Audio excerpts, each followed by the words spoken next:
In a world where ordinary men can excel doing ordinary things, this man has single-handedly lowered the bar. From the scrambled mind that brought you Mad Madness and Beagle Rare comes this underwhelming Friday night special event. Matt Porter is the Blendigeddon 2 World Champion and the 2020 World's Top Whiskey Taster. Ladies and gentlemen, raise your glass and shake your ass for ADHD Whiskey Live.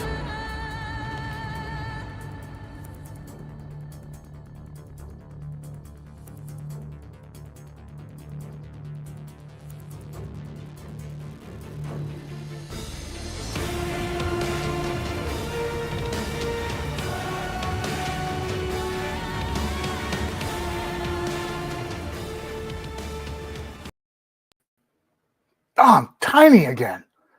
Why does it do that every time? Son of a bitch. Epic intro. Then just little old fat me on the side. That's a bummer. Every time. Ha! What's up, everybody? Happy Friday night. It's Friday night. Oh, I gotta get pumped up. Did half a push-up beforehand to get pumped up. It was the down part. It was the easy part. Did one of them. I'm ready to go. Happy Friday. Tonight's going to be a ton of fun. Tonight's going to be so much fun. I would consider him to be a good buddy now. A good buddy. I'd consider him to be a friend. A friend. I'm not sure what he would consider me to be, but he said yes like 3 times to be on live streams with me, so he's got to be a friend. Or he just likes to see himself in white. Or both. This will get better, I promise. Because I got to bring in my guest. My guest he's a YouTube legend. He's my buddy. He is freaking Outlaw. What's up, dude? How's it going? Don't you know you're not supposed to wear white after Labor Day? Yeah, wait.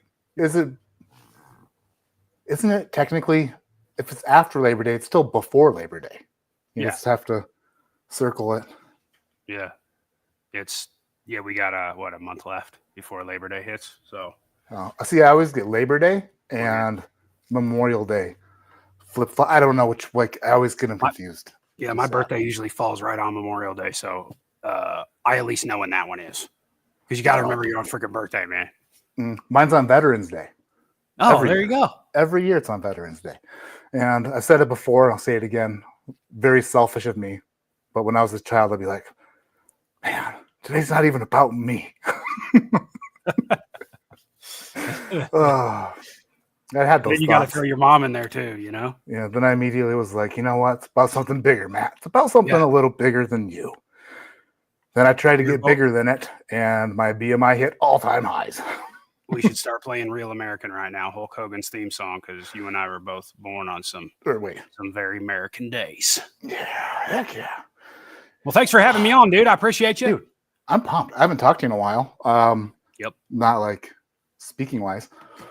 I think we had to have a little break after our multi-hour plane conversations we had. We went to Jack Daniels, and we talked each other's ears off through airports, through flights, through car rides, like we were staying up all night when we were first dating in the same bed. I gotta work in the morning. Oh, me too. Tell me about your childhood. You know, that's what we did the entire time. It was a lot of fun. And I'm deaf, and you were on my bad side. So I'm sitting here just like leaning in. The people across the rows would probably think we were making out, but I tried. You didn't hear a word I said. No, that's why I always just go, yeah. Oh, right. Man, I thought we had a connection. I'm sorry. Damn. I was in it, though, dude, and you smelled pretty good. So that's not true. You did. Well, on the way back, I smelled like fresh rain. Yeah. And gallons of sweat. Thank you, everybody, for joining us tonight in chat. If you're unfamiliar with Outlaw is, he is what I would consider to be one of my favorite YouTubers of all time. And we ended up meeting. Somehow, some way, I stalked him into meeting me, and now we're friends. Outdoors, dipping. He's got his own friggin' tobacco-free dip company, outlawdip.com. Oh, go get you some. Go get you some. Yeah. Well, I appreciate you, man, and especially when you said you wanted to drink a little tequila.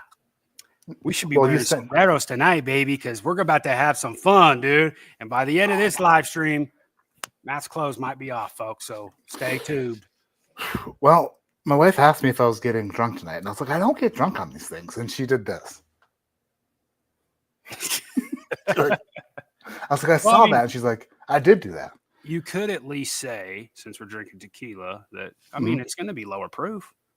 Oh, that's true. Also, she has a tequila history that I love. Actually, it's one of my favorite things that she drinks.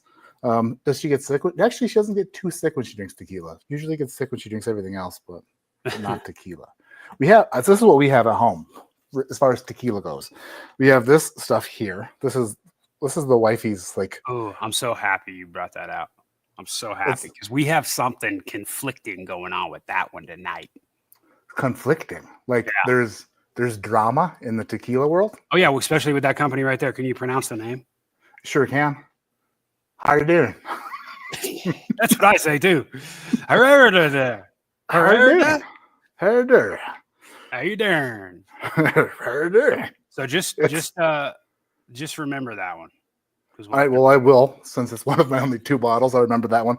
And then, so I have the Rocks tequila around here somewhere. It wasn't with the other 2 bottles, but it's around here somewhere. Terramana.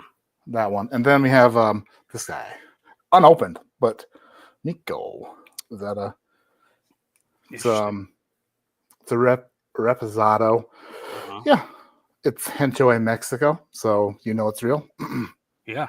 I think I've seen that one at Costco maybe once or twice. Doesn't look too familiar, but it's got an itty bitty bottom and then a big fat rack, and then it's like it's not interesting. It almost you set it down, and it's like whoa. Yeah, it's not a weeble wobble. It will fall down.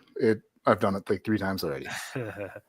Well, my goal here tonight and the samples that I sent you a few months ago is to just have you try good tequila.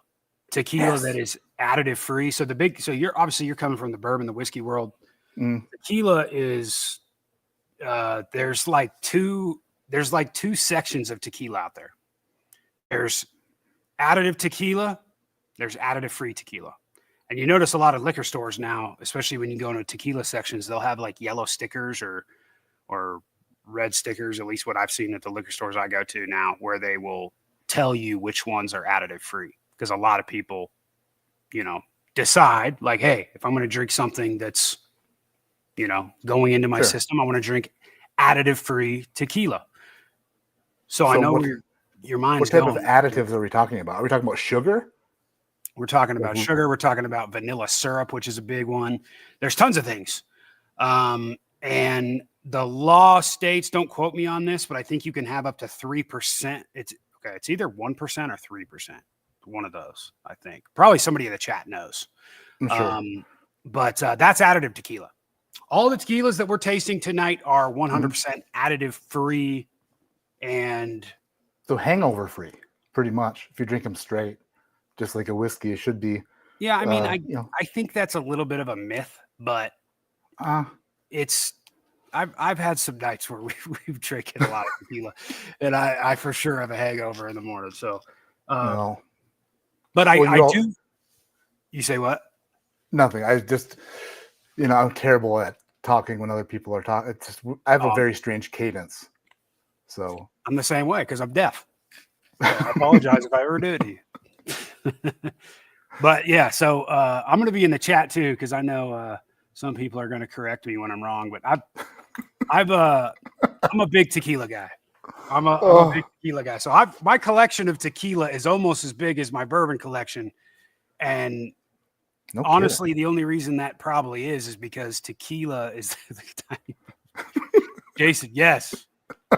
Yes. Outlaw has a tiny pee-pee. I listen to that song every night when I cry in my room. Oh, I'm sorry. That's a good one. But yeah, tequila is one of my favorites. It's going to be interesting for you to try tonight because all of these are going to be lower proof than what you're used to. And they're also, some of them aren't aged. And some of them are aged just not a very long time. So It'll be interesting. Okay. And I brought all I'm mine out excited. too, so I'll match with you. All right. Well, I have something in my glass to kick the night off. Then we'll get into this tequila thing. I got a little bit of this Mile High son of a bitch. Mile High Monster. The new Onyx and Amber. It is Onyx and Amber. They're out of Denver, but it's 12-year MGP bourbon. There are, I think, 15 bottles left. The link is in the description below. If you guys want one, use code ADHD, save 5%. It's a collaboration with Dara, the Average Drinker. We went there and picked a barrel, and it's freaking awesome. So if anybody in chat wants to pick one up and help us sell this son of a bitch out, then click on the link in the description and make me happy. It's really good. I've been seeing, I saw you post about that, and might have to go get me one. They're good. Unless everybody in the chat goes and gets it first. Eric B misses the bow fishing vidges. Bowfish and midges were great, dude. I love those. We need. I don't know where your head's at as a creator, but I would love to make vidges with you. I would love it so hard. I'd love it so hard. It's so funny. Like, I thought about, I was like, I just wish I still had my bow fishing boat, because I have access to other boats now, but like the bow fishing boat that I ended up giving away, was like, it was just so fun. You could take the top deck off, and I was like, man, I wish I had it, because if I could go up to where you're at, and there's so many good little lakes up in the mountains. Yeah. And with carp, like a lot of people are like, there's no carp in the mountains. There's a lot. So it's fun. And like when you're bow fishing mountain lakes, it's something you would love, Matt. I would love it. I have two. It would be great because you suck at fishing with a rod. So that is true. As a matter of fact, I have stories about this recently, but I do have two inflatable Intex kayaks that have, they're full of Flex Seal now, and they're both still leaking air a little bit, but I think those would make fine bow fishing crafts. Yeah, portable devices. Floatable. They're inflatable. Devices. What could possibly go wrong? No. Sounds like an Outdoor Boys video. Aren't they done? Are the Outdoor Boys are done? Or are they back? No, they're done. I haven't seen. He's done. He's done. Oh. So yeah, let's get into this. Which one? You sent me a list. Which ones you wanted to open first? But yeah, actually, I forgot that list. I'll have to look it up. Well, I can look. You sent it to me. I should have. I made a funny joke. You laughed about it. Yep. Yeah. The Corazon. Yeah, the Corazon. So we'll start with this one here. This is Corazon. Okay. I've seen that bottle before. Yeah. Trying to get some focus going on here, but it's not working. This one is aged in WLW barrels. I got it right here. Pretty clear looking. Doesn't look like it's aged very long. Yeah. This is reposado. I'm going to start off with that. Now, the lineup that I got, Matt, tonight kind of has a little bit of a theme. Not too much of a theme, but I wanted to give them a lot of stuff that was aged in ex-bourbon barrels, just so I don't scare them off tequila completely, because some of these, can kind of throw you off. And most people, when they think of tequila, they think of college or high school, taking shots, things like that. So, yeah. But I'll go ahead and pour one with you here. Oh, nice. My tequila history is this. When I lived in Chicago, I would go out to the bars. And one of the bars that I loved was Coyote Ugly. And then when I went to Coyote Ugly, I would get a shot of Cuervo and a Corona. So that was just it. I'd get a shot of Cuervo and Corona. And then I'm like, ah! And then I just bet, like, not great. Not great. I totaled Scion. I totaled a Scion one of those nights. And not because I was driving, because I slipped off of a pole and crashed into it with my body. Wow, dude. Yeah, it was being... I'm kind of scared how this is going to end. It was being valet parked outside of a nightclub, and I think that the owner was coming out to the car, and I just slipped off this post, and I took like 3 big steps, and I was huge at the time, and everybody was like, "Oh, look at that car!" And I was like, "What?" Dude, You're like, yeah, who? it was like a friggin' elk ran into it at like highway speeds. It was bad. Not great. Dang, son. Dang. Ooh, this smells nice already. Dang. Well, yeah. So I've got mine in my little. This is like an official tequila tasting glass right here. Damn it. Looks like a I don't little have those. champagne. I drink them out of Glenn's all the time. The reason why they say these tequila glasses are best is because you hold it from the stem so you don't warm the liquid up. Oh. Because tequila is supposed to be refreshing, and unless you're drinking like an extra anejo or something like that, which we're going to drink one tonight. But this is a single barrel. This is like a kind of a limited release that Corazon does. They do a lot of stuff with Buffalo Trace. Probably, I think they're owned by Saz, so they do a lot of stuff with Buffalo Trace barrels. I have another one we'll be trying here, which is Weller CYPB, but this one is WLW. Now, this is a reposado, which means your tequila chart goes in aging, goes blanco, which is no age at all, or up to 2 months. Okay. And then you got reposado, which is 2 months to 2 months to a year. Okay. And then you've got your anejo, which could be 1 to 2. I think it's 1 to 3 years. And then your extra anejo, which is 3+ years. Okay. So it's just going to get darker liquid as you go on. Yeah, that makes sense. We're going to have a little bit It's of weird each that the next category, would you say 2 months to a year or 3 months to a year? Reposado is 2 months to a year. It's like, that's a big gap, seemingly 0 to 2. They're like, you'd think that like a 2 month would taste vastly different than a year. Mm-hmm. Maybe not. I don't know. Yeah, I mean, I don't know. To me, it's just we're gonna try some tonight. You're gonna have more reposado than anything, which is I would say probably gonna be one of your faves. You want to go ahead and get you a swig? Smells good. All right.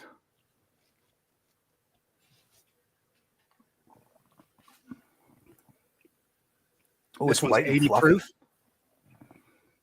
Dude, that is good. That is What kind of you get a little bit of influence on there? What you getting?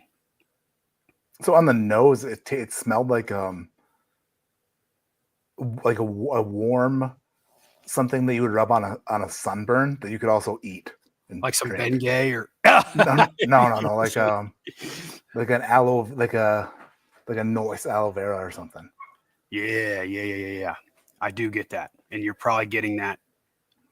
Yeah, that aloe kind of has an agave. With your tequilas, you're gonna get notes like agave. Gonna get that freshness, that fresh earthy plant. A little citrus. You're gonna get a lot of times you get vanilla. Sometimes you get cinnamon. You're gonna get a bunch of different notes. Dude, cinnamon. There's like a cinnamon bark there, but it's also kind of like a cream. There's like a creamed cinnamon bark kind of thing going on. Yep. I like this. This is nice. Babe, are you babe or are you a kid? Oh, you're a child. What are you doing in here? Oh, here you go. I was gonna have you try this, but you are 8 or 9, so yeah. This one is very like this is a unique one because this is not one that you're just gonna go get at the store unless the store did like their own pick. Corazon usually does a lot of them. This is like a $30 bottle maybe, so it's on the cheaper side.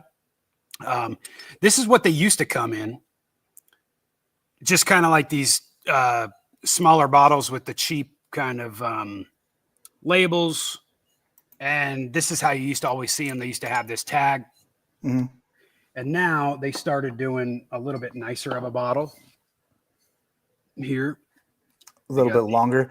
That's more bartender friendly, right? Yep, something like that. Yep, a little sleeker. And then this is the one that we'll be trying next. This is the Weller CYPB barrels. You'll get that autofocus figured out once you make a couple YouTube videos. You'll figure it out. It took me a while before I was like, I haven't touched my camera in a couple months. Let me see if I can still figure this out. Is that the same thing as is this a Sazerac product? Someone said in chat that it looks like it's a Sazerac product. That's what Jason Mount says. Yeah, I'm pretty sure it is because that makes sense if it's rebarreled in CYPB and Weller barrels. Yeah. But that looked like a BTAC bottle almost. Yep. That style Yeah. bottle. BTAC bottle, and then this kind of looks staggy almost. Oh yeah, they're probably reduce, reuse, recycle. You know what I mean?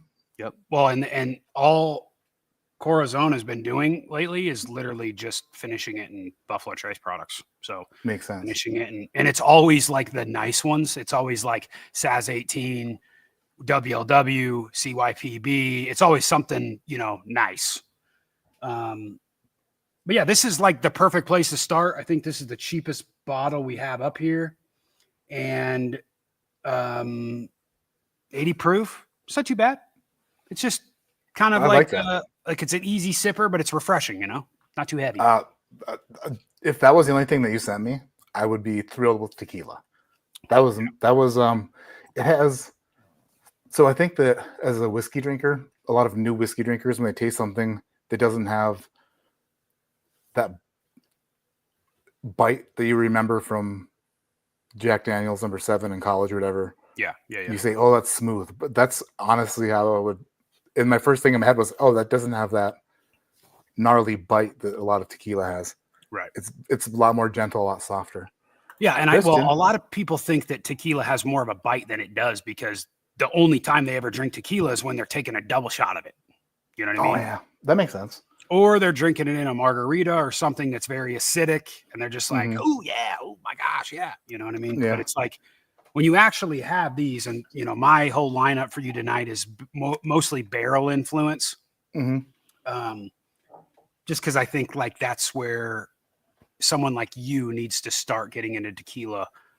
Like I'm big into Mezcal too, but I'm not gonna sit here and put you on some smoky stuff right away. So I would love. I like to dive head first into stuff.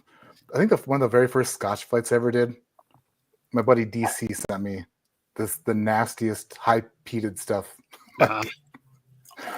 It was just me making faces all night. Yeah, some Ardbeg. I don't even think Chris wanted to sleep with me that night. I feel like I smelled like I smell like it smells outside here right now, like a campfire. I have a few. Oh, go ahead. No, you go ahead. I was just going to say that a couple of these that I brought out here extra tonight you will smell it on my breath for hours after I take one sip of it. That's where my wife is with whiskey. She's like a bloodhound. She's like, you've had a sip. Yeah. I'm like, damn it. You have some of these tonight, then it'll stick on you. So did you go ahead and pour you the next one or no? Yeah, I poured the CYPB one. Okay, yeah. So you see how much this is almost like a lot lighter. Yeah, it's like this one, it looks like oil. It looks like a liquid oil, like something like extra virgin. Yeah, or not that thick, but more like vegetable. Like if you were to put massage oil in a glass. Oh yeah, baby oil. Thanks for that, by the way. Still going through it. Wait, you told me you used it already. I did on my child. She's got pretty bad eczema, so it works pretty good, dude. It's so funny because I remember when you said it to me, I'm like, oh, this is so funny. Your mind's in the gutter, just like it's hilarious. And then I think about it, and I'm like, wait, this will actually help my daughter's skin. Thank you for that. I sent Outlaw, I don't know, some balloons and some Dippin' Dots and baby oil for his birthday. Had it delivered to his house. And he wasn't home, so the Dippin' Dots were probably pretty not Dippin' Dots. Oh, they were perfect. We got home like an hour after, and it was pretty cold out. So the lady from Instacart was like, I'm like, this isn't my house. She's like, oh. She's like, it's pretty windy. I hung on the balloons in the door. I know. I remember we were at Topgolf, and my wife's like, who's at our door? They're hanging balloons. Is it someone for your birthday? And I was like, what? And then she was reading my text that you and I were texting back and forth, and she's like, oh my gosh. She's like, Matt is so adorable. Oh, yeah. Man, that makes one. Now smell that one. Smell that one compared to the old one. So this one is much more potent, much more. Yep. It's not even aggressive. It's just much. It has a much more. It's more full bodied. It's more. It's like if glass 1 was someone who didn't need to shower, glass 2 is somebody who just hadn't showered in 4 days and needed to. In a good way, though. What do you point? Oh, let me look. Sorry, make it bigger there. Aged for 9 months. Oh man, autofocus. I can't get it. Sorry. Aged for 9 months in Weller CYPB barrels. Now, this one's a little lighter than the last one. Yeah, it is lighter. This bottle is $100. And what was the first one you said? How much would the bottle of the other one go for, the single barrel? $30. Oh, so what's the proof? Is the proof higher on this? No, they're both 80. This is literally how they used to come. And they were always cheap. And then, no joke, they came out with, this is like the new thing, is Corazon Expressions. Oh. But it's like, from what I know, it's pretty much the same exact thing, but repackaged with nicer labels. And they use the Weller CYPB, SAS 18, Elmer T. Lee marketing to sell it for $100. That usually works, yeah. Yeah. Now, hear me out. I know this shouldn't smell like this, but you put your nose in this and tell me it doesn't smell like a heavily buttered sweet corn. Like, I mean, like, it smells like I want corn out of my face. What'd you say? Nacho Libre, man. Oh, Get that corn out of my face. I'm sorry, folks. Hey, did you watch Minecraft yet? No, I haven't. Oh, you know what? No, sorry. We got it on the Fandango at home. I'll send you my password. Oh, dude, my guy. Yeah, Jack Black. He's good in that movie. Fat corn bowfish is for deer mostly. Oh yeah, that's good. Well, work. Depending on where you live at, there's a lot of dead deer in them creeks. All right.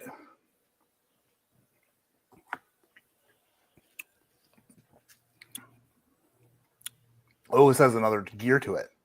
Yeah. Ooh, it's building.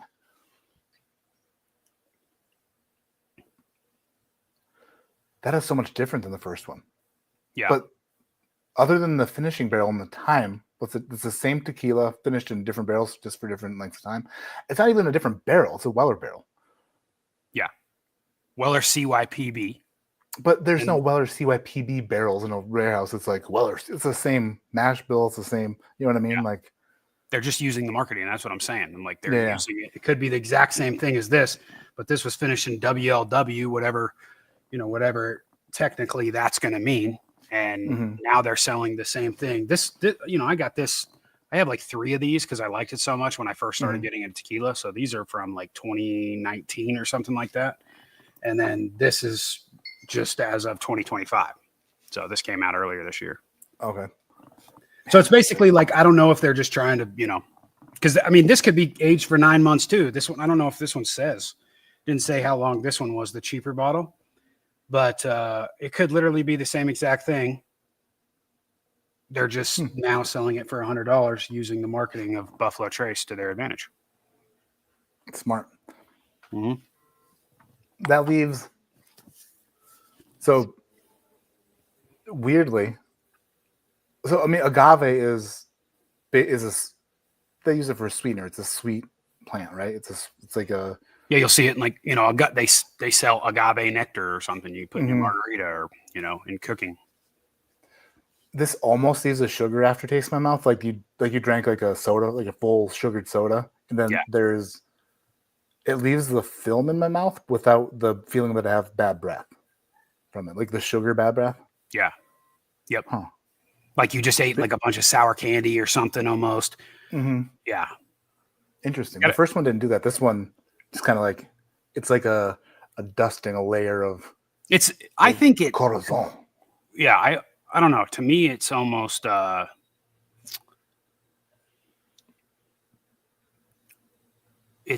like a drying. Yeah. Oh yeah, for sure. on your tongue that stays with you, where it Mhm. could be aged a little bit more. And I got to get a shout out to Nick Foles in the comments. The taller bottles used to be aged in BTAC barrels for longer, while the stubby bottles were single barrels, usually aged in Eagle Rare Blanton's Weller. They've changed a bit over the years ago. So, I've heard that, but I haven't seen the stubby bottles in forever. So I'm still kind of thinking it's a mix of both of what Nick and I said. I just think now they're doing the expressions, and it's probably working for them, to be honest, because every time they go up, people eat them up. Short and fat is out. Tall and skinny is in. That's right. I wish I was either. By the way, got a shout out to my boy Kyle. He got me this for my birthday this year. Kyle. Appreciate you, Kyle. He might be watching right now. He told me he was, so I appreciate you, Bubba. Hey, Kyle, you son of a bitch. Where's my bottle?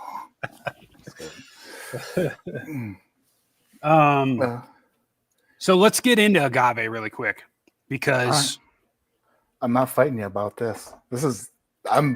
We're too deep, and I am pleased. Yeah. I don't even care about anything else anymore except for this. I'm so happy. Well, you're obviously a award-winning blender, and you know a lot about bourbon.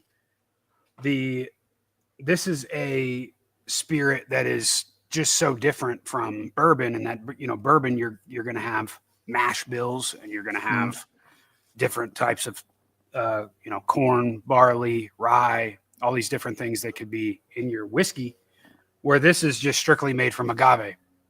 Yeah. And so it's 100% agave. 100%. Unless there's additives. Yeah. And from what I said before, the additives, I'm pretty sure it might be 1%. Can't remember if it was 1 or 3, but I'm pretty sure it's 1% at least, or at most 1% can be additives, and you can still call it 100% agave. Yeah. So it's like they make these laws and like these rules, and then they get soft with them. Right. Like it's grass-fed beef, and the cow gets like a 1x1 like patch of grass to like play in once a week. And like, have you ever seen those tequila bottles you'll see everywhere, and you'll see them at like allocated bourbon drops and stuff, but it's they look like a blue and white vase, and it's got the bell on top. Yeah. That's a very popular tequila, and every time it comes in stock, everybody's like, "Oh, I got to get it. It's a reposado." And that has additives. Okay. You're talking about everything that most people say, like especially rappers and like tequila and music videos and celebrity tequila, all of it. I'm pretty sure, like I would say 98% of all of that has additives in it. This stuff right here, the additive-free tequila market, is where it's at. It's you're not going to wake up with a headache unless you drink a lot of it, which Matt and I might do tonight. But smells great, dude. And to be honest, I think I actually like this one's definitely, you could definitely tell it's like it should be more expensive than the first one, but I love the taste of the first one. The first one there's almost like a lack of taste goodness to it, if that makes sense. Yeah. My mom says, it's Mama right likes front. coffee tequila. Yeah, she did. I remember that. She used to get coffee tequila all the time. I think from friggin' like St. Martin or something, she get that shit. Yeah, that would make sense. St. Martin, St. Thomas, one of those. Mm-hmm. So the next one is the unicorn. Cabalito Cerro Chato Blanco unicorn, eh? So in the tequila world, actually, this isn't even tequila. This right here is Caballito Cerrero. This is their Blanco. This is not Blue Eber agave, but Chato. And this is a Caballito Cerrero unicorn. This here, this is bottle 82. And I think there was only 130 of these made. Holy cow. And this is like one of my prized possessions. I saw a drop that was happening in Colorado Springs like 2 years ago. And they had this in a picture. And everybody was commenting on like the Blantons and the E.H. Taylor and crap. And I'm like, dude, they got a unicorn? I've never seen that. I thought it was literally like an actual unicorn. Like you just never see them, like Weller Millennium or something. I don't know. In every aspect of life, when someone mentions a unicorn, it's typically a good thing. Yeah. And so I went down there and got it, and nobody even batted an eye at it. They were all just like, I don't know what that is. Go grab it. Yeah. And so I had the choice between the Azul, which is the Blue Weber agave, or the Chato. And because I'm a Mezcal fan, I went with the Chato. So you're going to get a lot more earthiness in this. This is a Blanco, so it's unaged. There is a little bit of color to it. So Blancos can be aged up to 2 months. So it could have a little age on it. But this right not much here, color to that. That's pretty clear. Yeah. So why is it not a tequila? Yeah, I was getting to that. Sorry. I know I go off on tangents. No. I also, so you are deaf. I have an attention problem. So when I asked you, why is it not tequila? I'm like, he probably already told me. No, I don't think I did. So you'll see here on the bottom. Well, what am I even showing you? It says Distillado de Agave. Noise. It is not tequila. It is an agave spirit. So does that mean it's not so what makes it a tequila? So hold on. Was it not made in Mexico? No, it was. Damn it. So it doesn't matter if it was made in Mexico. It's got to be made in the Jalisco region. All right. And it's got to be Blue Weber agave. Oh, nothing else. So it's made out of a different agave, which makes it not tequila. Yes. Now this is going to have more of a mezcal earthiness to it. All right. This is definitely something that a more seasoned person drinking tequila would have.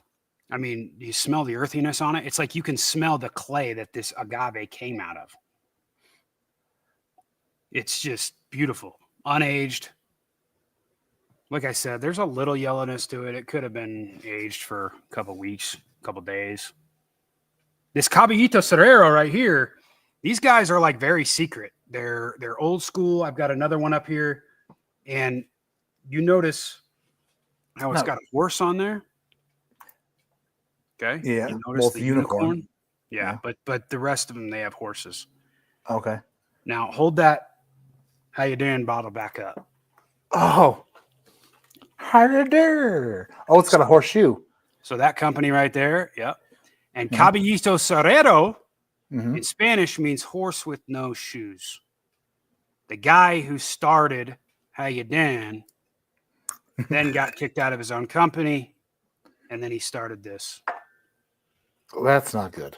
That's like somebody starting a YouTube channel and being very successful and then getting kicked off the platform. Yeah, exactly. I don't know anybody like that though.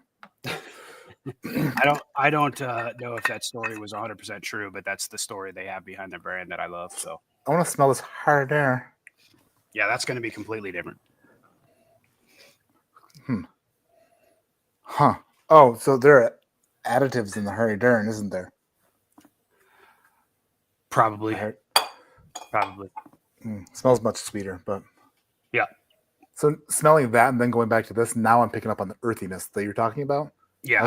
I was struggling with it immediately, but smelling something super sweet like that, then going to this. Yeah. This Chato is going to be more of a agave that's used for mezcals rather than tequilas. So you might get a little bit of a smoky note. You're going to get very earthy flavors. And this is considered creme de la creme when it comes to agave spirits. Okay. Like this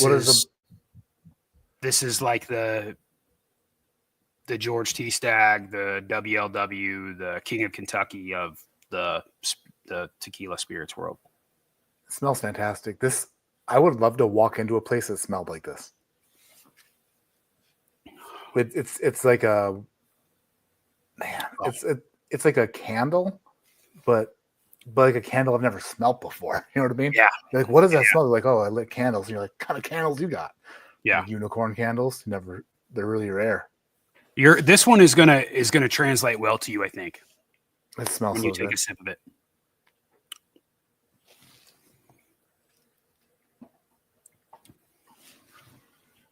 Oh, Feel the mouth feel. very oily. Whoa, it does. It's a complex. It's way more complex than the first two. Yep. Twists and turns. Yep. Oh man, Roller coaster on the tongue. there's like a blackberry on the end. That is so good. That's good, actually. I didn't actually Did you say pick that one up. there's like a slightly smoky aspect to it? Maybe a little tiny bit? No, I mean, the first time I had it, I got that. I guess I don't really get a smokiness to it, but I get a lot of what I see in the mezcals I like in this one. It might just be my air quality. It might just be what I'm breathing. Never know. Man. Could be. Man, does it smell like Casa Bonita? No. It does not. Freaking Casa Bonita. You been there? I have. Have you? We have to. Oh yeah, we got on the waiting list. Then we forgot about it, and then I got an email one day, and it was like, "Time to make your reservation. Time to pick your time." I was like, "Hell yeah!" And then they sent me this like founding member card. I was like, "Nice." Their food's not great. Is it? And that's actually after they reopened. Mm-hmm. Wow. Yeah, I haven't been since after they reopened. Since the South Park guys bought it. Yeah, I've only been there when I was a kid, but it was like actual trash. It's very basic food, and then there's people risking their lives jumping off of cliffs into a shallow pool. Yep. I love it. Love it. People blowing up animal balloons that deflate really quickly and then make your children upset. Yeah. Okay. So it's pretty much the same then as it used to be. Apologize for the text. Hey, whoever that is, he's live streaming. Okay. I was gonna say this one. This is like this is kind of my thing, just because I've been drinking tequila for so many years. A lot of mezcals. I like blancos more than I do, reposados. A lot of people, when they're starting to get into it, they like the sweetness that a reposado gives you. Okay. But I really like the raw agave and earthiness that you get from blancos. So, and this one being a perfect mix of a Chato agave and, not being full blue weather where you're going to get, a lot of the sweetness from. I really like the earthiness of this. It's something to think about more. It's not you're like, oh man, I could just crush this. It's more of a one you can sit down with and be like, dang, this is like. So I think coming from complex the bourbon world, like if I weren't like into spirits tasting already, then I would have a different experience with this. But this is like, I can, in my struggling brain, analyze what's happening and like kind of think of it just like a whiskey. Dude, the mouthfeel and the palate movement and the way that it just that is so good. Yeah. I'm glad you're saying that, because that's my favorite. It's a tremendous experience to taste it. Like you go, well, holy shit! It's like a roller coaster and like, exactly. It's like the whole thing. Then you come to a stop and you're like, wow, I want to do that again. Yeah. You gotta go to the back of the line. Son of a bitch. 5 hours later, One of my faves, man. I'm glad you appreciate it, because that was. I think I don't know what MSRP on it is, because it's so like there's only like 100 bottles made. I think I paid $200, something like that. So $200 for the best of the best. Like if that's honestly the creme de la creme, that's pretty good. Yeah, especially when nobody's hunting it. So in a few years, you think you'll be like, oh, remember when I got the unicorn? Like nobody even knew about it. No, I don't think so. Because tequila, I just don't think it's going to be as big as bourbon. It had its little time where, all these celebrities started making tequilas, that's kind of when tequila was going up, Yeah. But it's just, and I've actually talked with a few buyers of like liquor stores and stuff, and they're just like, man, like, it's nice to see someone in here coming and like asking about tequila. He's like, if anybody gets tequila, it's just a freaking pour in a, in Right. a mixed drink or to take shots or whatever. Like it's not, there's these companies, all these companies tonight, like that we're going to be tasting. These are companies that like, this is for like the tequila sipper, not the tequila drinker, which is, you know, in your margaritas. Like none of these right here should ever be mixed in a margarita, you know, do what you want to do. But all Right. these that we're drinking tonight are like, you know, these are bottles that are meant to be sipped. That's That's what how, they were produced for the purpose of tasting, sipping, and yeah. yeah. Which is not Um, really a known thing. Like when people hear that they understand the sipping whiskey, they don't understand the sipping of tequila. They're like, what? You do that too? You know? I mean, it makes sense. Like Yeah. And if you can do there's anything, but right, yeah. like Gatorades. Yeah. Just hydrate one sip at a time. Sweet Cindy says any kind of Fortaleza. Oh, son of a bitch. Fortaleza. Speaking Thank of you. Fortaleza, let's talk about the most beautiful bottle of all time.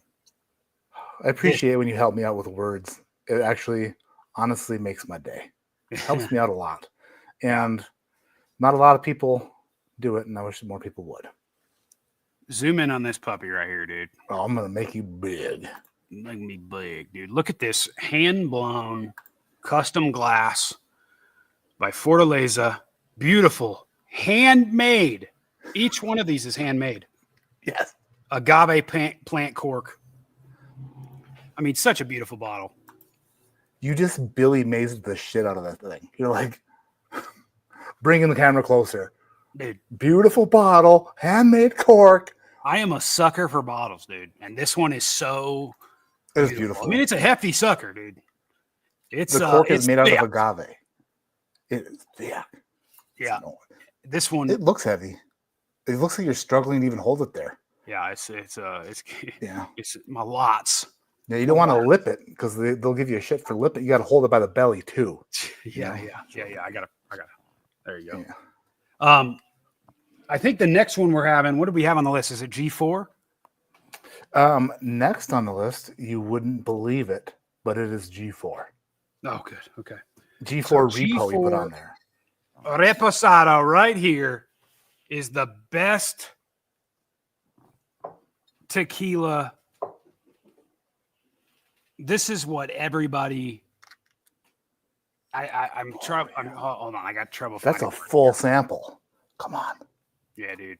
Oh, hold on. I got to make myself big. Oh, dude, you got it, dude. Oh, You got it. left-handed. Boom. Focus. You got to have every last drop of this one, Matt. Focus. Come on, not on me.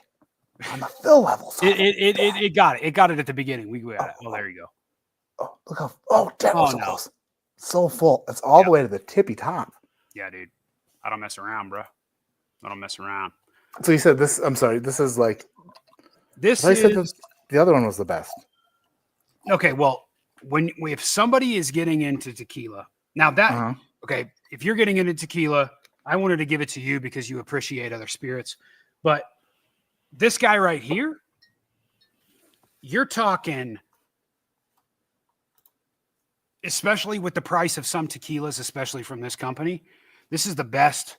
It's not budget, best value.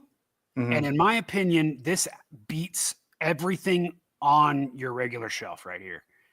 This is the creme de la creme. Like you could probably say, I'm trying to like relate it to something in bourbon, like a bourbon that's like $50 or $60 that like, you know, some guys that like turkey will say rare breed, you know, it's like, I'm just going to choose that every single day. This is that for tequila. This right here is G4 Reposado, 80 proof, green label, absolutely delicious. You could sell this stuff. I'll take it. It's my dream. My dream. I just want to be a tequila salesman. You know what? You could make your own. Dude, this one smells like fertilizer. Smell it. It seriously, it smells like a Home Depot. It smells like the garden section at Home Depot. Yeah, I was gonna say it smells like weed killer to me, not really. Weed killer. Yeah, I guess that's similar. Are you trying to murder me on my own live stream? That would be a first, actually. I'm just telling you, like but it has a sweetness to it that you kind of like. You're like, Yeah. Mommy, let me get that Lysol can. Yeah. Oh, what is that? Dude, that smells delicious. Folks at home, have you tried G4 Reposado, son? If you're looking to try tequila right now these are actually, people are catching on, okay? These things go pretty quick. Like, if this is on your shelf, now luckily my guy at my store gets this constantly because he's got an in with the distributor.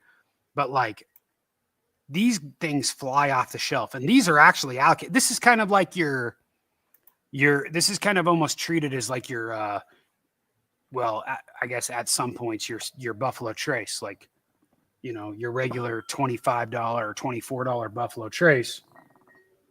I think your G4 Reposado is going for 50-ish bucks, I think.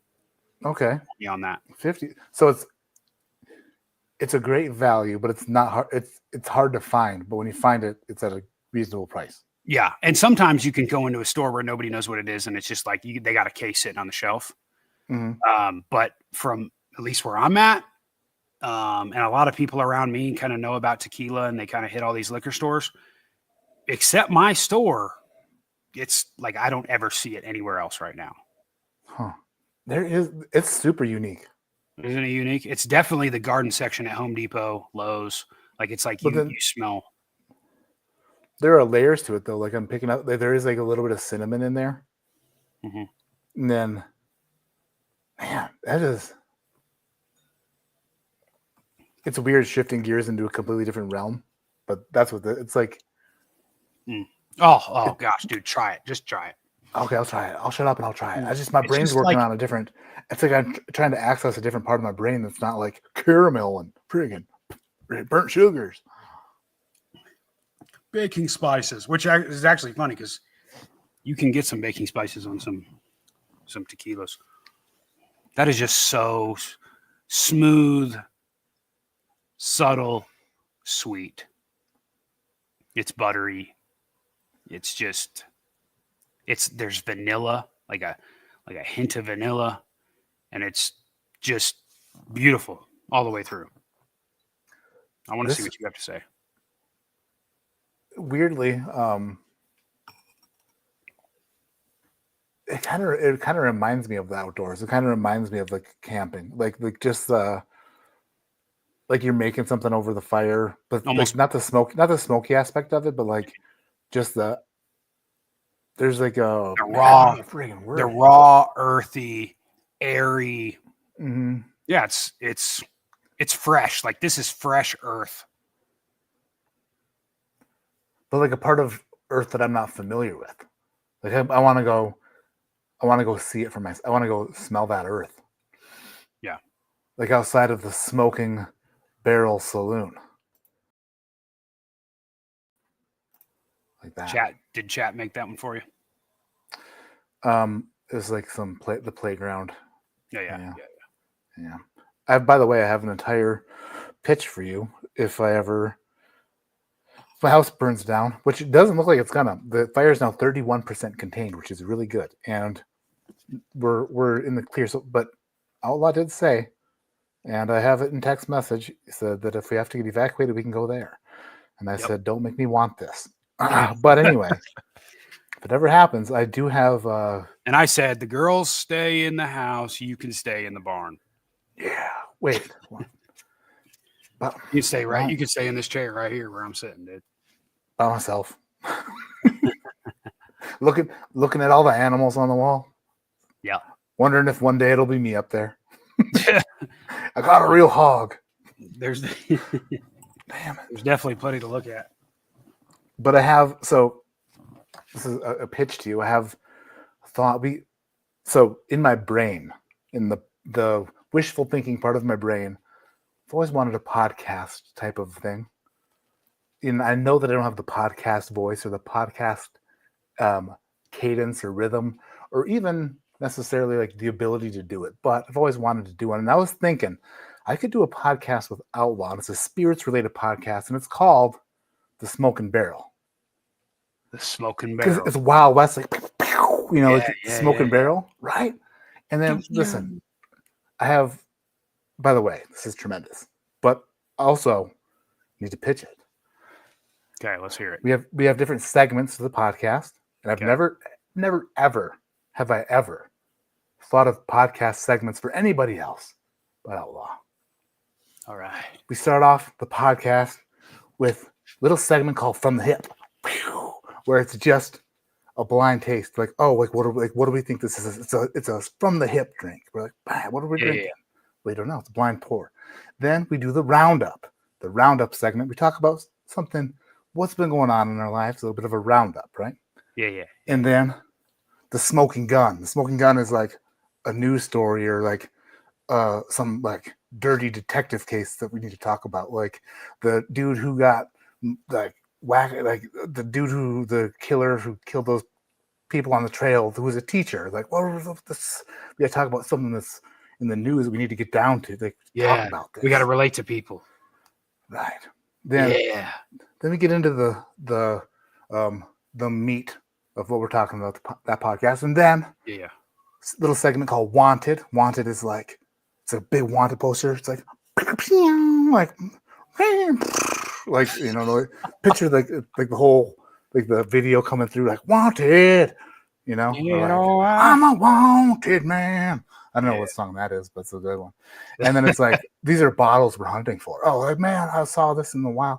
It's wanted. It's like we're searching, hunting for these bottles segment. Yeah. And then the last shot is the end of the night. Final sip, say our goodbyes. See you next week.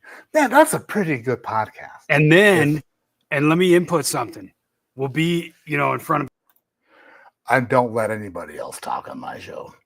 Not on my podcast. This is. What tells the name of it again? The Smoking Barrel with Matt and Outlaw. If I ever let him talk, he's gone. He already left. That makes sense. I'd leave too. It's kind of rude. Kicked him out. Kicked him out when he had a good idea.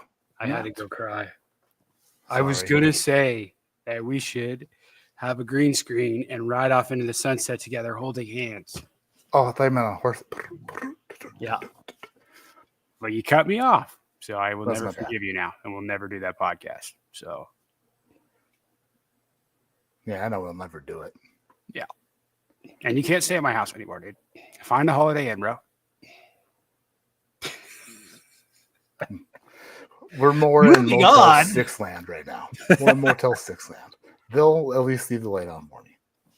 Dude, I love that idea, bro. I love it. I'm trying to read the comments here. So a lot of people are saying Tapatio 110. Great. So Tapatio 110 is actually great by itself. Tapatio 110, Tapatio, not the hot sauce. Tapatio is one of the OG tequila makers out in Mexico. Mhm. They make a 110 proof. It's so delicious. It's beautiful, and it makes a killer margarita. A little higher proof. Love it. JP says the G4 anejo seems fairly difficult to find.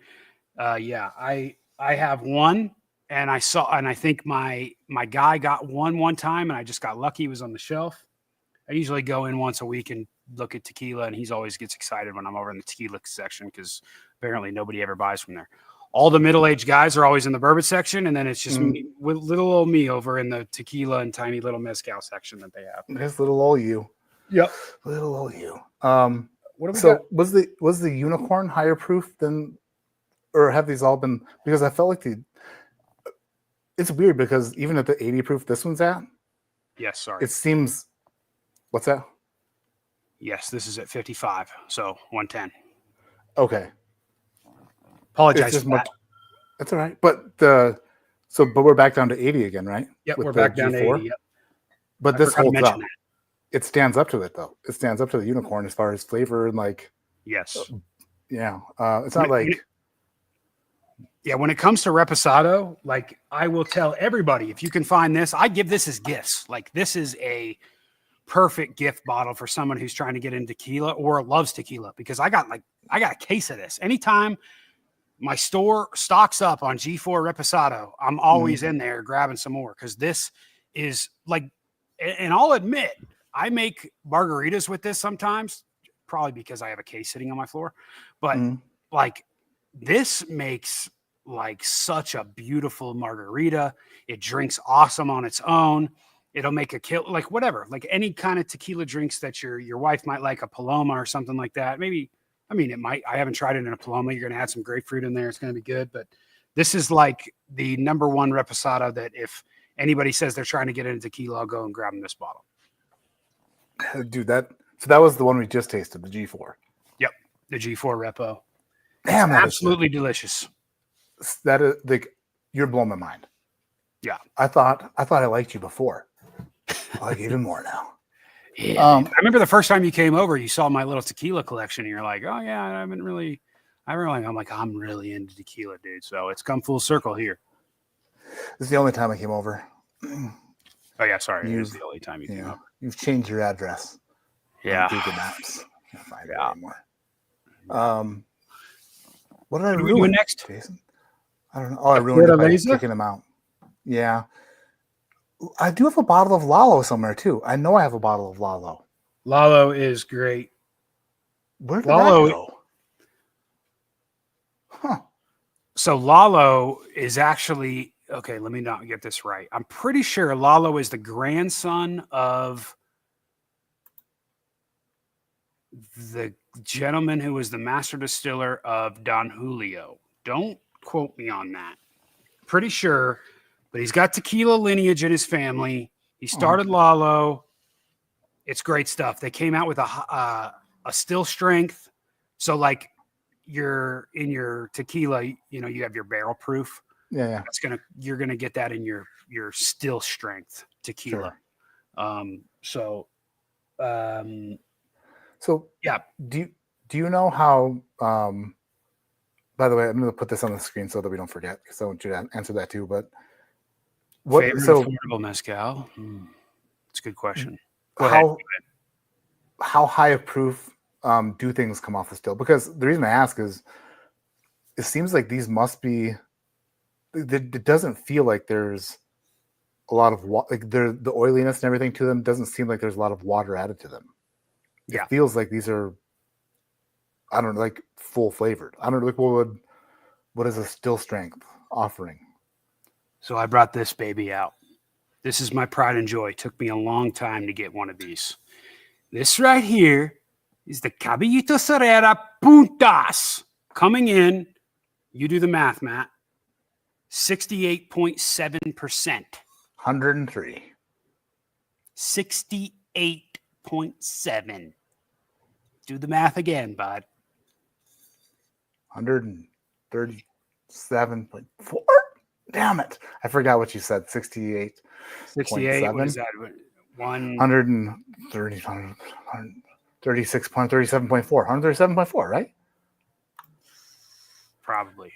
So that's how hot it can get. Holy smokers. This is Puntas. Doesn't punta mean asshole? No. Or you're getting that. You're getting that. I was right. Confused. Puntas is your. Oh, that guy did the math fast right there. I did it in my head. That's the answer I gave you. Yeah. Okay. Yeah. I mean, Joe probably used a calculator for sure. I literally said that. I heard you. I'm not that deaf.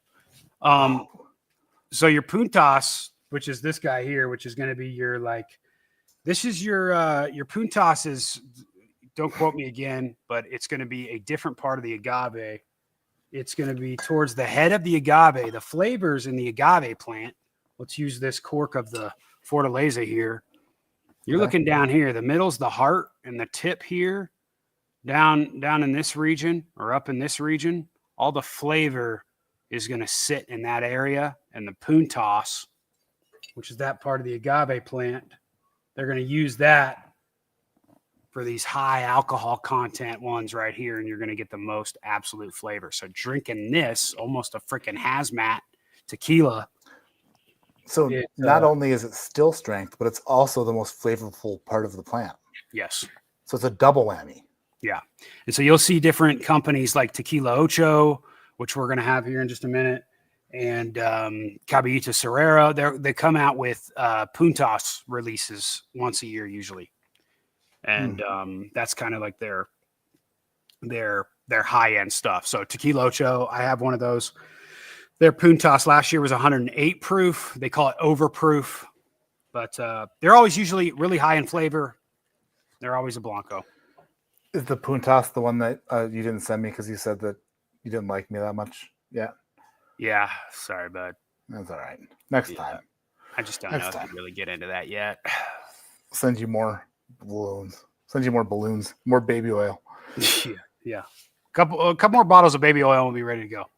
Favorite So what is affordable mezcal? That's a great question. To be honest, if you can find it, Bozal is probably Bozal, Bozal. That's probably like the best, one of the best mezcals. If you can find their Ensemble, which is like tan bottle, and then they have the thing with mezcals is they, these companies will use a lot of different types of agaves to give you a bunch of different flavor profiles, and they just, they don't really sell well here in America, so it's not too big. But big fan of mezcal. I like the smokiness. With Scotch, you get some smoky, but you get a lot of peat. There's like a difference between smokiness and peat. And mezcal has like legit smokiness because they're smoking the actual agaves. So if you ever want to try mezcal, but you're like I don't know if I want to drink it straight, go to a bar or something or wherever you're at, maybe a restaurant, and see if they can make if they have a decent mezcal section. Say you want a mezcalita rather than a margarita, and have them make it with mezcal rather than the tequila, and you'll get a little bit of that smoky taste to it, and see if you like it. Yeah, I think Carissa had a mezcal cocktail at this. There's a place called Pesh. It's in Palisade on the way to Junction. It's an awesome restaurant. But I think she had like a mezcal cocktail that was like pretty, like, I always say this about restaurants. A good chef, like if you look at what's in the meal, like what the ingredients are, and you don't love them, chances are you're going to love what it is because the chef knows how to like put flavors together. Right. And I think a really good like cocktail artist does that too. Like, for me to enjoy something that's smoky and like that mezcal flavor in a cocktail, I don't know. Right. It's really unique. But I haven't had mezcal neat ever. Yeah, maybe that'll be our next thing. I'll send you all my mezcals. Puntas, I've got some really high-end mezcals too. I'm able to, luckily, so nobody really knows big mezcals. Like there's a couple big distilleries out there that, not a lot of people know of, but like they try to get into the US, but the market's just there, or the want for it's just not really there. Mm-hmm. So I started talking with the guy at my liquor store, and he's like, dude, I can order. They let you buy one bottle at a time if you want. Okay. So he's like, just let me know whatever you want. So I brought him my list of all the different ones, and he was able to get all of them, for me. No kidding. Yeah, that's like what they say about whiskey, but they can actually fulfill it with mezcal. Exactly. Yeah, exactly. You ever have the store clerks who are like, "Oh, what are you looking for?" And then they're like, "Just tell us, and we'll order it." And you're like, "No, can you order an Eagle Rare 17 for me, and maybe add a WLW in there." I always think it's like in Liar Liar when Jim Carrey gets pulled over, and they ask him like, "Do you know why I stopped you?" And he's like, "And speeding." Like, just rattle off all the shit you want, real quick. Yeah, man. So, but no, the all right. When you sent the or you didn't send that was the still proof one. That was when you got after you sent me this, right? Yeah, the Puntas is the one that I got after I sent you these. Okay, I got another one too that I'll probably have at the end here that I really love, and some other ones I'll show off. But the next one I have that we were going to try is the Tequila Ocho. Oh, which this one is finished in Widow Jane barrels. And this will be your first anejo of the night. Oh, it's right in front of my face. Anejo. Don't tell me. Anejo is over a year. It's over a year. A year to 3, right? Is that what you said? Yep. That's it. I'm good. I'm so good at this. So you'll see a little darker color on there. Oh, yeah. This one is coming in at 48%. So What is I wish that? Carissa was here with me. 96. I think my wife would love 86. this shit. She would. 48%. What is that? 86? What'd you say? 90. 46%, 48%? 48%. Yeah, 96. 96. Quick double. Yeah. So this is a limited edition. They were coming out with these. I got this one 2 years ago, I think. This is 2022 Widow Jane barrels. Obviously Tequila Ocho, the company. Who owns Widow Jane? I'm trying to. Is it Widow Jane. I don't think any does. I think Widow Jane owns Widow Jane, don't they? the same company? I'm pretty sure they use it because they always use Widow Jane barrels. I thought they got bought out, Maybe. but they always use Widow Jane. Oh, it's Heaven Hill, says Travis. Is it Heaven Hill? According to Travis. Okay. And then Mad Kappa says MGP. Interesting. Mad Kappa and Travis will have to duke it out for who's right and who's wrong. Yeah. And one of you is an idiot. Just kidding. I love you both. But one of you This is your anejo. So yeah, like you said, it's going to be aged up to 1 to 3 years. Man.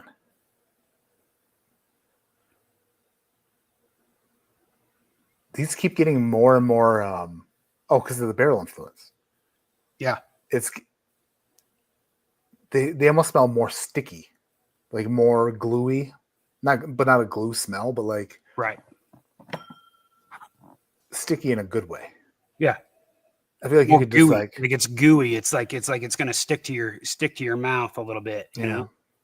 like if I put enough of this in my body and like jump into a wall, it might like one of those Velcro suits.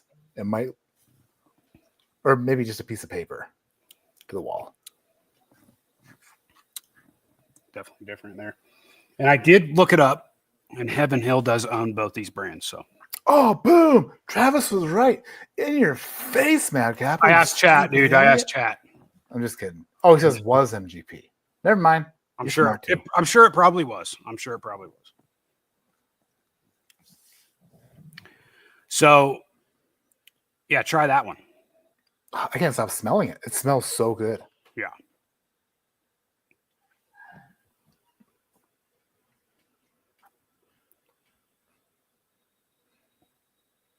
I think I like this more than whiskey. Dude, this is so good. Isn't that great? This is so good. I'm moving to Mexico. I know. Imagine just drinking this on the beach, or you're on a boat fishing for black marlin. Oh, man. Like, dude. What the hell? My eyes are wide open to a brand new spirit. Yep. That is so good. So that is tequila aged in ex-bourbon barrels, which I knew you would like. This is way better than Widow Jane, by far. Dude. It's funny when we were talking about the G4, how I was saying that it smelled like a Home Depot, like garden section. That's what I get from Widow Jane, the 10-year, the white label. Every time I got Widow Jane, it was like it was like a garden section to me. It was like, I don't know. Somebody said in chat that they got a mineral, like mineraliness from the limestone. But also, Widow Jane uses a lot of Dickel in their products, which a lot of people say is minerally. Yep. Interesting.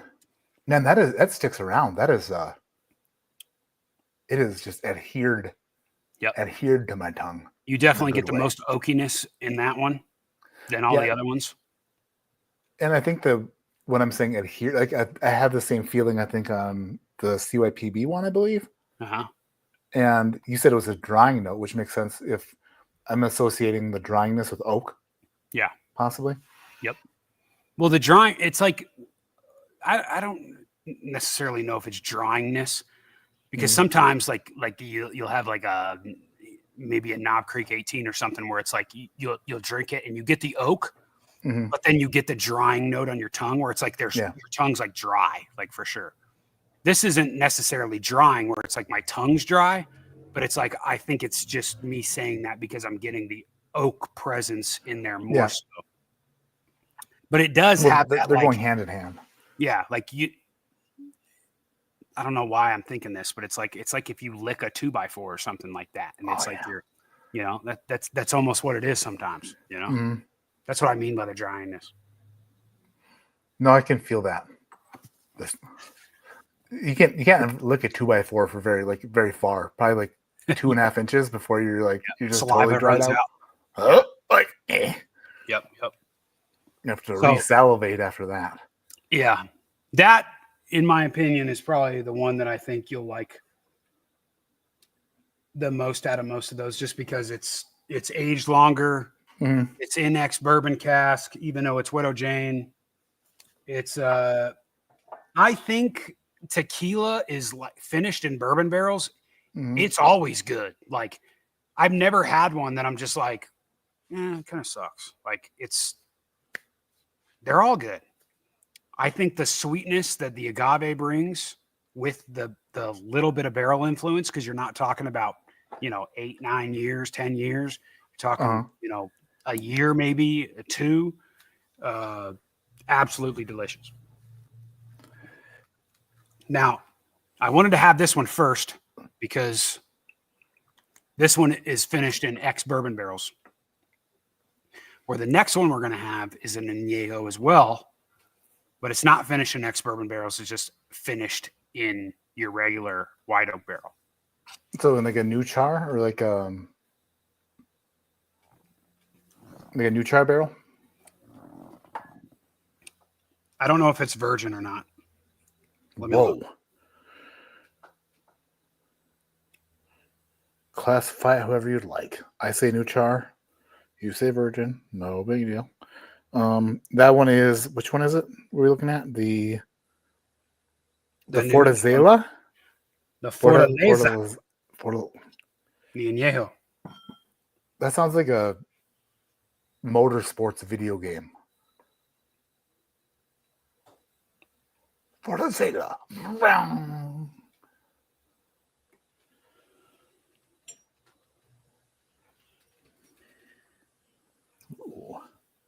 Small white oak barrels. Yeah. Everything I'm looking at is pretty much just white oak. So, yeah. A lot of añejos I've noticed are aged like around a year. That's pretty much where they seem to find the look at this freaking cork, dude. Like, Oh, that is just so cool. dude, that looks like a Mario character. Yeah, it looks like Toad. Is it Toad? Yeah. I don't know why I can't focus. Dude, that's a long cork. Yep. I like that. Beautiful. This one is straight butter, my friend. Anything Fortaleza is good. Great brand reputation. So it's Fortaleza in America, but in Mexico, when you go to buy some Fortaleza, it is Los Abuelos. So you'll see 2 different labels. If you ever go down to Mexico and get one from their distillery, it's going to say Los Abuelos on there. And if you're buying it in America, it's Fortaleza. Oh, have you ever gone just north of the border from? So we used to travel on our boat. We go to like Lake Superior trips to Isle Royale, and then actually, you know what? I don't think we ever went to Canada from there. But we made some Canada trips on the Great Lakes on our boat. Yeah. And then when you just cross, when you just get to a marina in Canada, you gotta, hey, we're Americans, and this is what we're doing here. Blah blah blah. You have to check in or whatever. Yeah. But then you go downtown, and there was a person selling, I think like sausage at a stand, and it said, "You may beat my prices, but you'll never beat my meat." I do remember that stand. But also, when you go into a store, one side of like the product was in English, and then the other side was in French. Like you flip it around, and it's like English, French, English, French. Right. Yeah, kind of like that. Yeah. I guess. It's in 2 different languages. Yep. Maybe the podcast wouldn't work. I was just trying to think of something to say just like that. This guy shut up and drink it. You led me off, or you just went down that hole for too long, and I forgot what you said or what we were No. talking about before you even said that. So I'm sorry, dude. This chemistry is just not doing it. I have the tendency to do that, Outlaw. Oh, I all right, go dude. down the hole for too long. So Fortaleza is kind of funny, especially when you're talking about bourbon. I get a green olive note on Fortaleza in particular. The Blanco. I smell like peppers, like almost like a green pepper, like a jalapeno. Is what I'm smelling on there. Oh yeah. I get that jalapeno for sure. I like that. Especially in an anejo, it's dark. It's like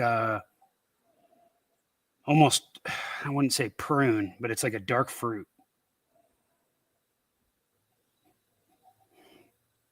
It's almost strange to get a green spicy note and then also a dark fruity note at the same time. But I feel ya. Yep. Yeah, it's almost blackberry. Yeah. Or like if you opened up like an old wooden drawer full of raisins that have been in there for quite a while. Yeah. Uh-huh. It's not like fresh raisins where you're like, oh, those are juicy, dried out grapes. They're Yep. It's kind of like the great value prunes. Oh, you know what? It smells like the drawer. If you took the raisins out of the drawer and smelled the drawer, there you it go. smells like furniture.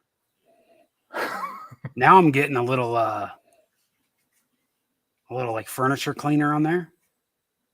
Like Pledge, lemon pledge. Yeah, dude. I used to, when I cleaned motel rooms, I was just dust and shit. Would you be the guy that sprays it on the actual furniture, or would you spray it on your cloth first? Double up, baby. Do both. Especially if you got the off-brand pledge, then we're hosing her down. Yeah, you got to double up on that one. Yeah. Dust wouldn't even think of sticking to it. I come back the next day, and dust is like, not accumulating on you. You can't even. Yeah.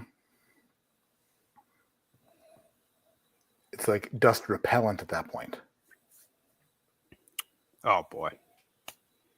Yeah. And that's just full tequila right there. Oh, so this is reminding me most of the first one I tasted, the WLW one. Yeah, it's much more gentle and soft, and like the nose is very potent. Like the nose didn't lead me to believe it was going to be soft like that. I thought it was going to. It has the nose of like a bourbon. Like you're getting the alcohol in there. Like it's still, this one is still 80 proof, I believe. Yeah, 80 proof. But the nose hit is more alcohol forward, where sometimes that almost helps you get more notes once you dig deep. Yeah, but that is like, So much more muted. Much more muted than the past three we tasted. That one's much more like tamed down and like respectable. Like this one is very, and I notice now I probably should have done this one before the Tequila Ocho. No, I kind of like going back. Like you did a good job. You did a good job, Jared. Thanks. I thought about it for about 4 seconds. But this Fortaleza, like when you go to like bourbon allocation drops, you're always going to see, this is the only tequila that's going to be on the shelves with bourbon. Like this is it. Because everybody can recognize this bottle and they're like, oh, well, I guess if there's no bourbon left, I'll take one of these because I know somebody will want to trade for it or whatever. You know, it's good to have the allocated tequila. This is like the Colonel E.H. Taylor of the freaking, the tequila game. And all of Fortaleza is great. Fortaleza is very smooth, sweet, and I get mineral on a lot of Fortaleza stuff. So just a lot of minerality, more so than like G4, which I get like G4. I get a lot of like butteriness and like, it's very smooth and you don't get a lot of mineral. So I get more minerally vibes from Fortaleza for sure. So on whiskey and like bourbon especially, I get a lot of baked goods that are like caramelized or like bear claw, like cinnamon roll kind of like stuff Yeah. like that. Mm-hmm. This reminds me more of like you ever had like a sweet bread that's like a Yeah, the bread in itself is sweet. It's like like Hawaiian rolls or yeah, exactly. like a I get croissant. more. Mm-hmm. Yep. This is By like the a way- buttery croissant that has that sweetness to the bread. Yep. Yep. Just reminded me. Currently Wendy's, they've got biscuit breakfast sandwiches for $1. Breakfast biscuits for $1. No. I did, and I was going to tell you this, and I forgot. And when you said croissants, it reminded me. I made the same mistake 2 days ago that I made when we were in Lynchburg. I went fishing. Gosh. I went fishing, and I finished fishing. Did I catch anything? No. I did this though. Hold on. This was casting a weightless Senko. Okay. Oh, it was on microphone. You caught that. No.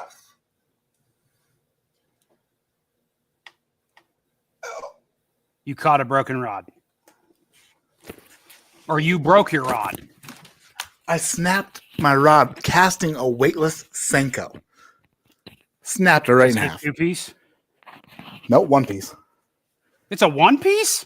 This is a 13 fishing Fate Black. I bought it back in. 13?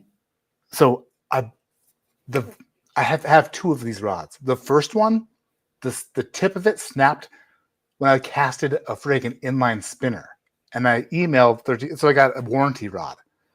Ended up cutting off like the top of that rod and like putting a new new eye on the end of it. So I still have that rod. Yeah. This one snapped in half, casting a weightless Senko. Like number 4 EWG with the friggin'. And it wasn't tied up like your Senko got out there before it snapped, or like Oh, it snapped like I went. I was like, what? No. So wow. like weird. And the funny, I just got these from Michigan because I went up there and went into the storage unit I had, which is a mess, and I'm paying way too much to house junk. But when I was up there, I was like, I know I have fishing rods in here. I know I have them, and I've been in there like 4 times and I couldn't find them. And then this last time, I'm like, I'm going to find them because I'm back in the fishing mode. Well, and I spent about an hour in there in a storage unit. I couldn't find them. I was like, I guess I don't have them anymore. Then I was about to leave, and then they were snugged up against the corner, like they were there. I was like, there they are, dude. A storage unit you haven't been in years is like a free, like thrift shop that has all the shit that you've always wanted. You forget, like, you forget. Dude, I told you to buy that. Yeah. But this was, and I brought this all the way back home from Upper Michigan. This snapped in half. Well, that's kind of piece of shit. Damn. Well, 13 but anyway, fishing, their rods ain't cheap. That rod probably was $120. 100 what? 120 for that. Yeah, I was about to say 120, 130. Yeah. Yeah. So and that's just for the rod, right? Right. Yeah. So that's a pretty pricey rod, and snapping like that in the middle, but screams China. That rod was purchased in 2017, so it's not like it's not. I don't know what they were bought by Rapala, I believe, or Rapala, whichever way you want to say it. But so I don't know what their quality is nowadays. But back then, a total shit.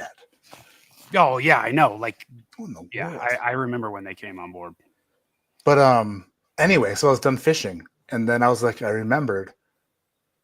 Did I see $1 biscuit sandwiches at Wendy's? I went on the app. Sure enough, I was like, sausage, egg, and cheese biscuits for $1. These bitches must be tiny, right? Oh God! Ordered a bag. I ordered some chicken honey biscuits. I ordered sausage, egg, and cheese biscuits, bacon, egg, and cheese biscuits. I was like, I'm going to try them all. Also, I'm on friggin' Wegovy, so I get full really fast. I go to pick them up, like it's going to be a minute. I'm like, that's fine. I get a bag. When I say I ordered a bag, it was a full, like, it was way too much. Like, they're full size. Matt. Just like in Lynchburg. Well, how many? That's 3 times now. That's 3. You had your first biscuit. No, you had your first biscuit extravaganza. And then what did you get us when we went on our trip? They weren't biscuits. Were they biscuits? They were biscuit sandwiches. They were biscuits. Sausage, egg, and cheese biscuits, bacon, egg, and cheese biscuits. Yeah. But they were so cheap. You still ordered like 5 more that we never finished. Yeah, and we had them for 2 meals. They were so cheap that I thought they must be itty bitty biscuit sandwiches.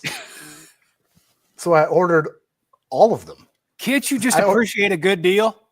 You have no trust. That's your problem. You're like, they're selling it for $1. It's got to only be this big. Right. So I ordered so many in Lynchburg that Ashley and Derek Gasser went to the same place and ordered biscuits later. And they said somebody came and bought us all out. Which was you. This guy. Biscuit boy. Oh, man. Well, now I'm hungry for some biscuits. Well, I'm not. I've biscuited myself right out. Didn't know you were into fishing. Pretty cool. I've been fishing my whole life. Great hobby. Dude, JP, I used to have a channel called ADHD Fishing. Had 100 subscribers, and I called her quits because, as one of my favorite comments said, if you can't catch fish, why are you making fishing videos, idiot? And that turns out to be. Well, I mean, a bad day. What the dick? There's a damn dragonfly in here. Oh, smoke that fool. Nah, I won't. Dragonflies, they only live for like 7 hours, so I'll let them live for another couple.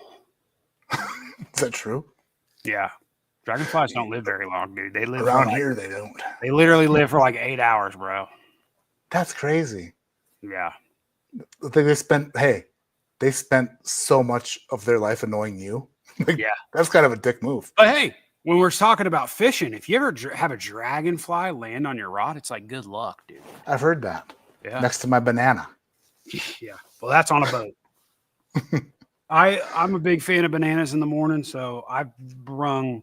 Well, I used to fish up in Alaska for a living too, and we brought plenty of bananas on the boat, and nothing ever bad happened. So, all right, dude. Are we on to our last one? I suppose, since you're rushing me through it. Did my wife text you? She's like, don't let him stream too long. That's okay. I won't. Well, we've been going for what, hour and a half right now? What do you usually go for? Oh, shit. We've been on for an hour and a half already. Yeah, dude. I'm trying to move it along. Feels like only a half. I'm trying to get your watch time up, son. I'm kidding. Look at this bad boy is dark. This right here is the most expensive bottle of the night, and Tears of Llorona. This is your extra anejo, aged over 3 years. And this one is going to be aged in a bunch of different barrels, which if you actually read this is all in Spanish, but you can go on like chat and have it read it to you. Yeah. It's actually kind of freaky. It's actually a little freaky, dude. Used to have to find somebody to read it for you. Now, just on your phone. Yeah, but I want you guys to go out and I want you guys to hear the story of Tears of Llorona and read this. It's a little scary, dude. No. Just tell us. You don't have to have it 100% correct. Just give us the gist of it, like the a scary woman in the woods. She haunts you for life. That's it. That's what I got. Her name is Llorona. Llorona. Yeah. And it's got one of these nice little old school corks. This bottle right now, if you go and find it at your local shop, it's going to be $300 MSRP. Her tears are not cheap. Her tears are expensivo. Yes, they are. Now, this is I feel like I smelled it when I poured it. The color on this is beautiful. Looks like we're drinking some bourbon tonight, folks. That's beautiful. Yeah. Do you like to coat your glass? I mean, I don't care. I do. I'm gonna do it anyway. Yeah, I always roll my glass. I'm a little bougie when it comes to the glass. I roll it, I swish it. You have the old SJ, the old swish job, swirl job, spin job? Yeah. The old SJ. Sweet Cindy says she was a showgirl. That's interesting. Tyler S says, "Can I send you a sample?" Absolutely. There's an address in the description of this live stream. Also, in the description of this live stream is a link to Freaking Outlaws channel. Go back and watch all of his sweet stuff. Put it on repeat. Fall asleep to it, and I don't know if you want to go that far. No, you'll wake up in the morning telling yourself you're going to watch some vidges. You're going to call your friends motor truckers. It's going to be a great time. You're going to say "son of a dick" all of a sudden. That's what happened when I fell asleep to listening to Outlaw. Wow, the nose on this is wild. Yeah. So there's rumors. I've heard a bunch of different things, but most of the Tears of Llorona is aged for 5 years in 3 types of barrels: Scotch, brandy, and sherry oak. I've heard also cognac. Definitely going to get some cognac influence on this a little bit too. But it's going to be a little bit more complex. We're looking at 43%, so 86 proof. Is it still a 1 liter bottle? This is a 1 liter. Yes. 1 liter. The 1 So, liter okay. So $300 for a liter. Yep. For a liter. Can I say this? This reminds me of going through this lineup. This smells, it smells similar to these, but if you were to pour me this blind, no idea what it is. Yeah. I think I'm more likely to say that this smells like a bad whiskey more than it smells like tequila. Yeah. Does that make sense? To be honest, it almost, like, I don't know if you've had a lot of American single malts, but it smells like an American single malt. Right. Like that kind of where I'm headed. Like my brain smells this and goes, I've smelled this before and I didn't like it. You get a lot of butterscotch. Like you get butterscotch. It's like you get the notes of like a bourbon would be. And then because it's aged up to that point, it's just a different spirit. You're going in with not a corn spirit, but an agave spirit. But the butterscotch is so on point. It's like a Werther's. Yep. It's butterscotch. From Mexico. And then you get a little bit of darkness. Yeah, smells good. Can I taste it? A lot of fruitiness. Yeah, let's taste it. Cheers, buddy. Thank you. Ding.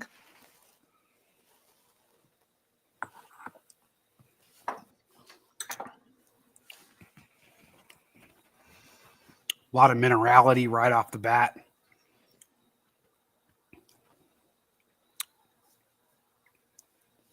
Ooh. It's so subtly delicious.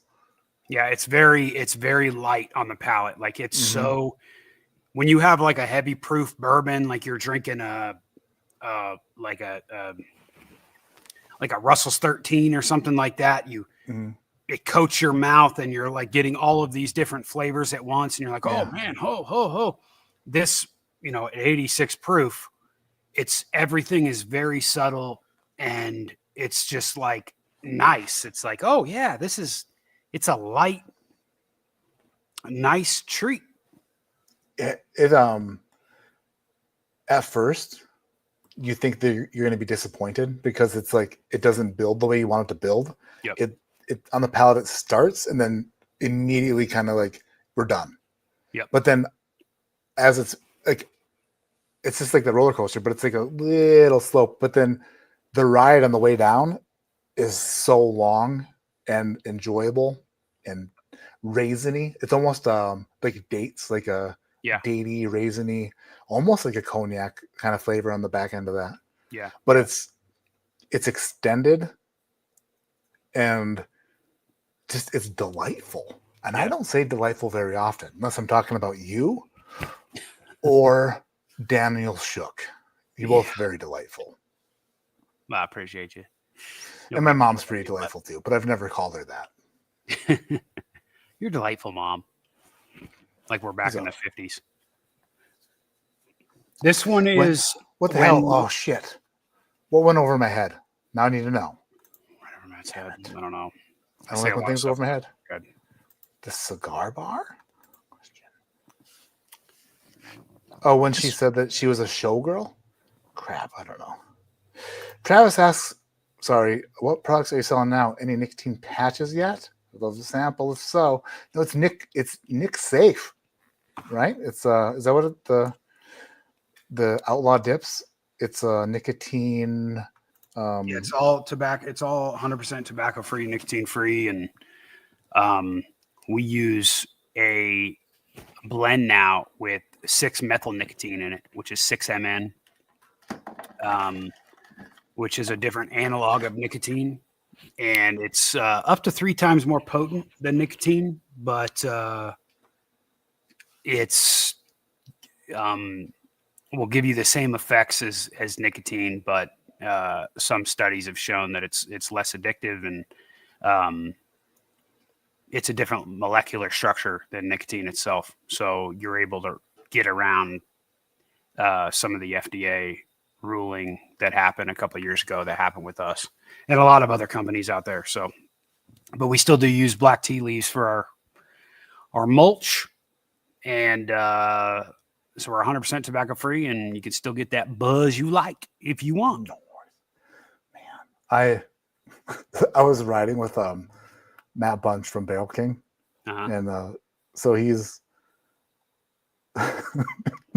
so I'm in the backseat of this dude's car, and I see him grab a pouch like and stuff in his lip, and I was like, "Oh, what you got there?" And he's like, "Oh, it's a Zin or something like that," and I'm like, "Oh, okay." Cool. Almost like my buddy Outlaw does like Outlaw dips. He does these pouches and stuff. It's like it's non-nicotine, non-tobacco.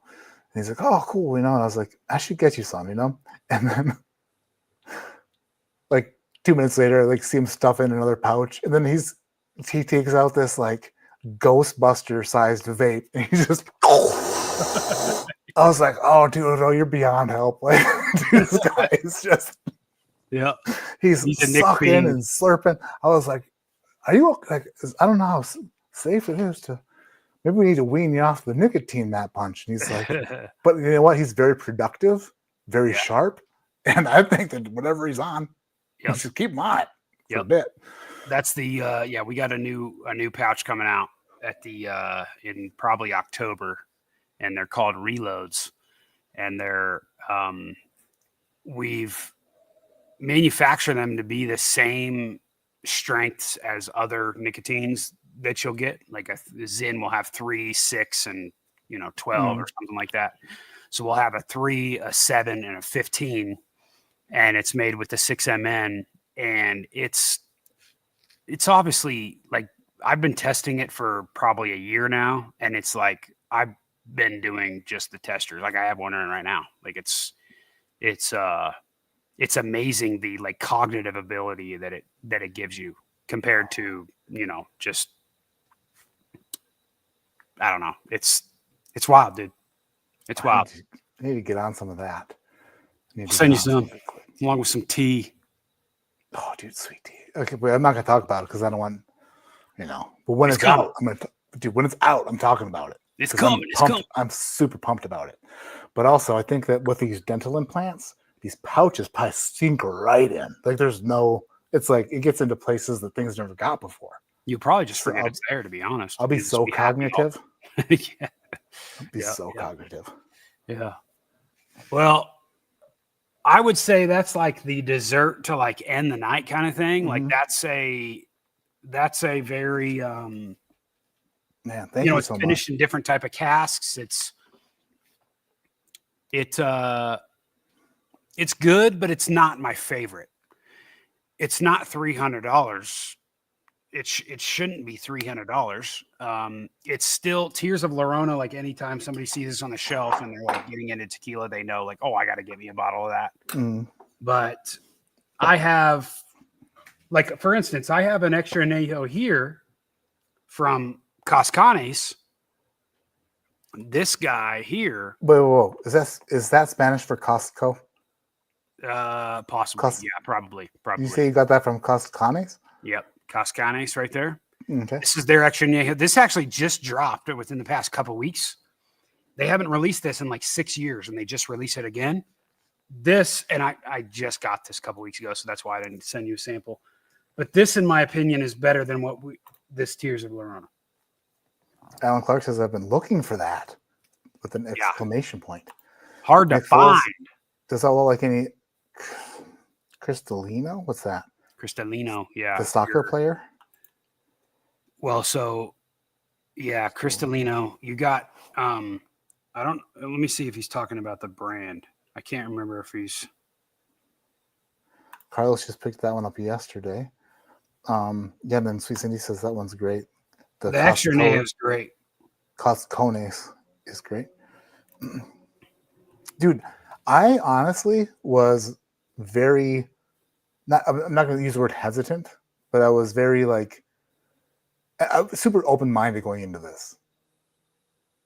But I had zero idea that I would appreciate and love these as much as I did. These are phenomenal. Like I'm going to be buying tequila now. Yeah, it's a whole different this is like my summer drink, in the fall, in the winter, in the spring even, especially here in Colorado. I'm always drinking ryes and bourbons. Like in the summertime, I'm always reaching for tequila. It's more refreshing. It's lighter. It just feels like something you should be sipping when, not a branded type.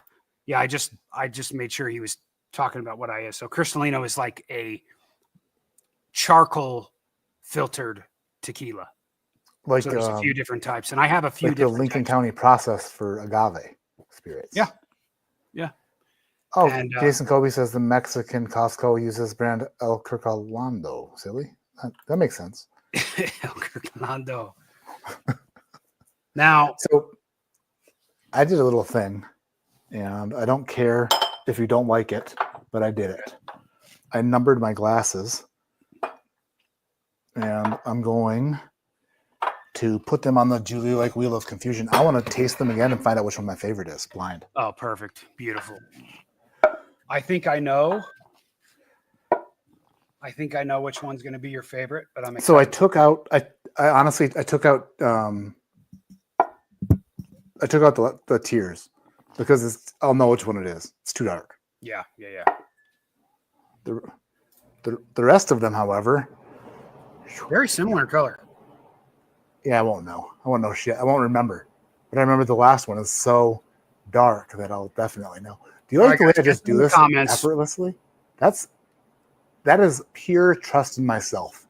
You're very talented. I kind of want to do a podcast with you now. Oh, you do? I've got a good idea for that. I should share it with you. All right, guys. What's going to be Matt's favorite? I think I have it in my head. I think I know which one's going to be his numero uno. So the best part about this is I have zero, what do you call it? Oh, there was my phone. I don't care who wins. So that's the best part about a blind when you don't care who wins. It's like it's an honest game. Yeah. So here's this one. Oh, wow. It's a pungent bugger. Pungent, huh? Ooh. Can you hold on? Can you see what number it is? Yep, we see it. I'm not looking. Yeah, we see it. Okay. Okay, grabbing the next one. That one is big. That's a big one. And that's in the order we tasted it, right? Nope, these are completely out of order. Okay, What? so we have no clue. Yeah, these are in the order we tasted. Oh, yeah, they're in the order we tasted them. So if it's one, it's the first one we tasted. Second, yeah. Wow, I kind of have to wait a minute because that is still there. Yeah, it is stuck. It is like you drove. It's funny you tasted that one first. That's the 110 proof, isn't it? That's the it's like driving your 93 Toyota Camry into like Fairbanks, Alaska during a blizzard. And you're like, we're not getting out of here for a bit. You know? Yeah. Right. Second glass. Everything's downhill from here. Why would you do that? You can't. That's spoliation. You spun that thing with your eyes closed. I know, but then you're giving. You just told me there's all downhill from here. So sorry. Damn it. He never said it. He never said it. I never said that.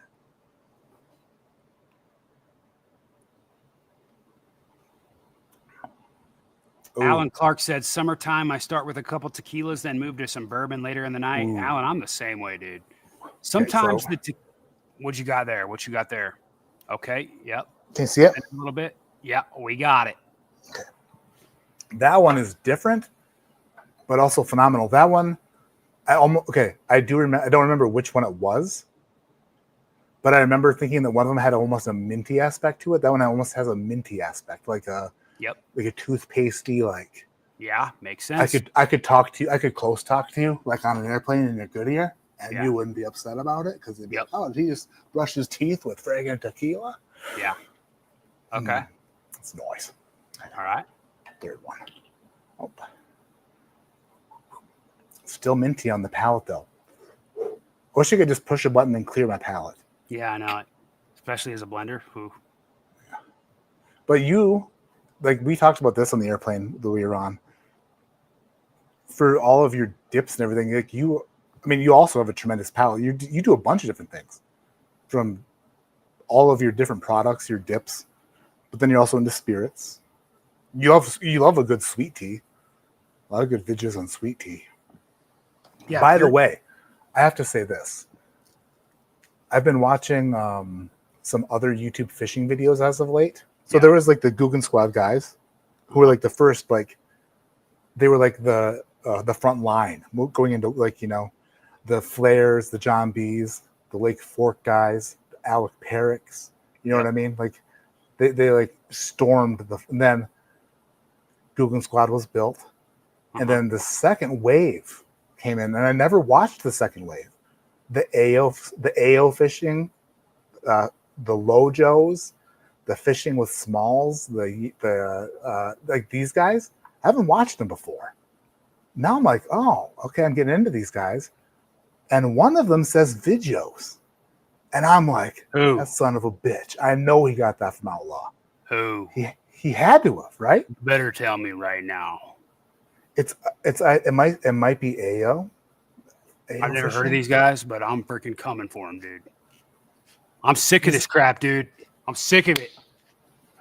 Listen, if I say Vidya, I'm only thinking about you, and I'll say it every time.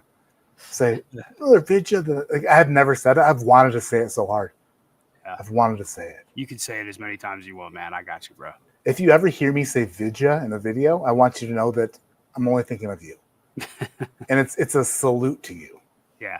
No, I appreciate it. It just sticks around so nice. You know? I appreciate it. Yeah. Oh, this one's almost more like a different type of minty. Okay. Let's see what number that is. Are we in focus? Yep. Oh, wait. Is that a... Yeah, okay. We got it.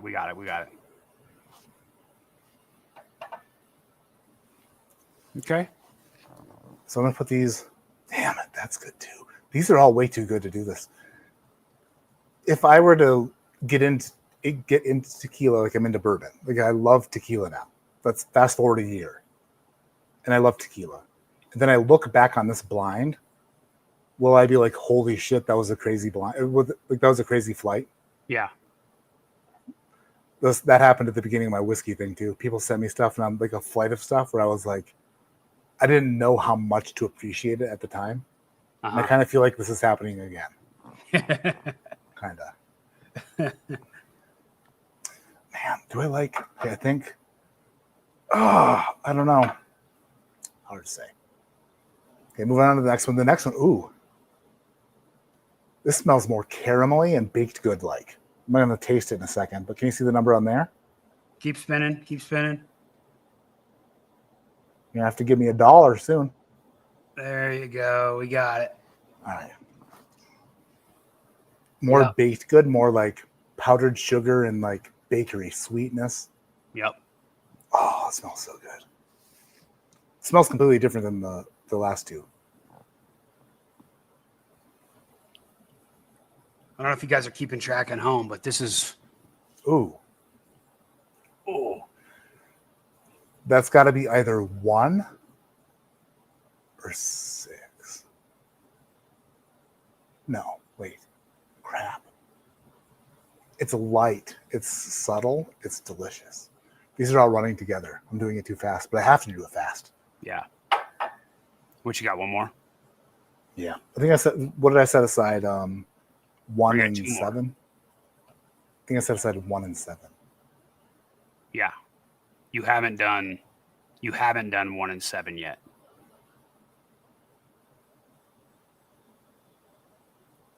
This is big too. This is going to be really hard, dude. I don't think I can. Like, I'm gonna pick one that I like the most, but it's not set in stone. These are all tremendous. And this last one. Yeah, what's this one? That one, okay. Also big on the nose. Are we in focus enough? No? Yeah? Yeah, we're good. Yeah, we got that one. Did you do 1? I think I set aside 1 and 7. Because I knew that those would not be. That's right. I set aside 1 because I knew that wouldn't be my favorite. It was very light on the palate.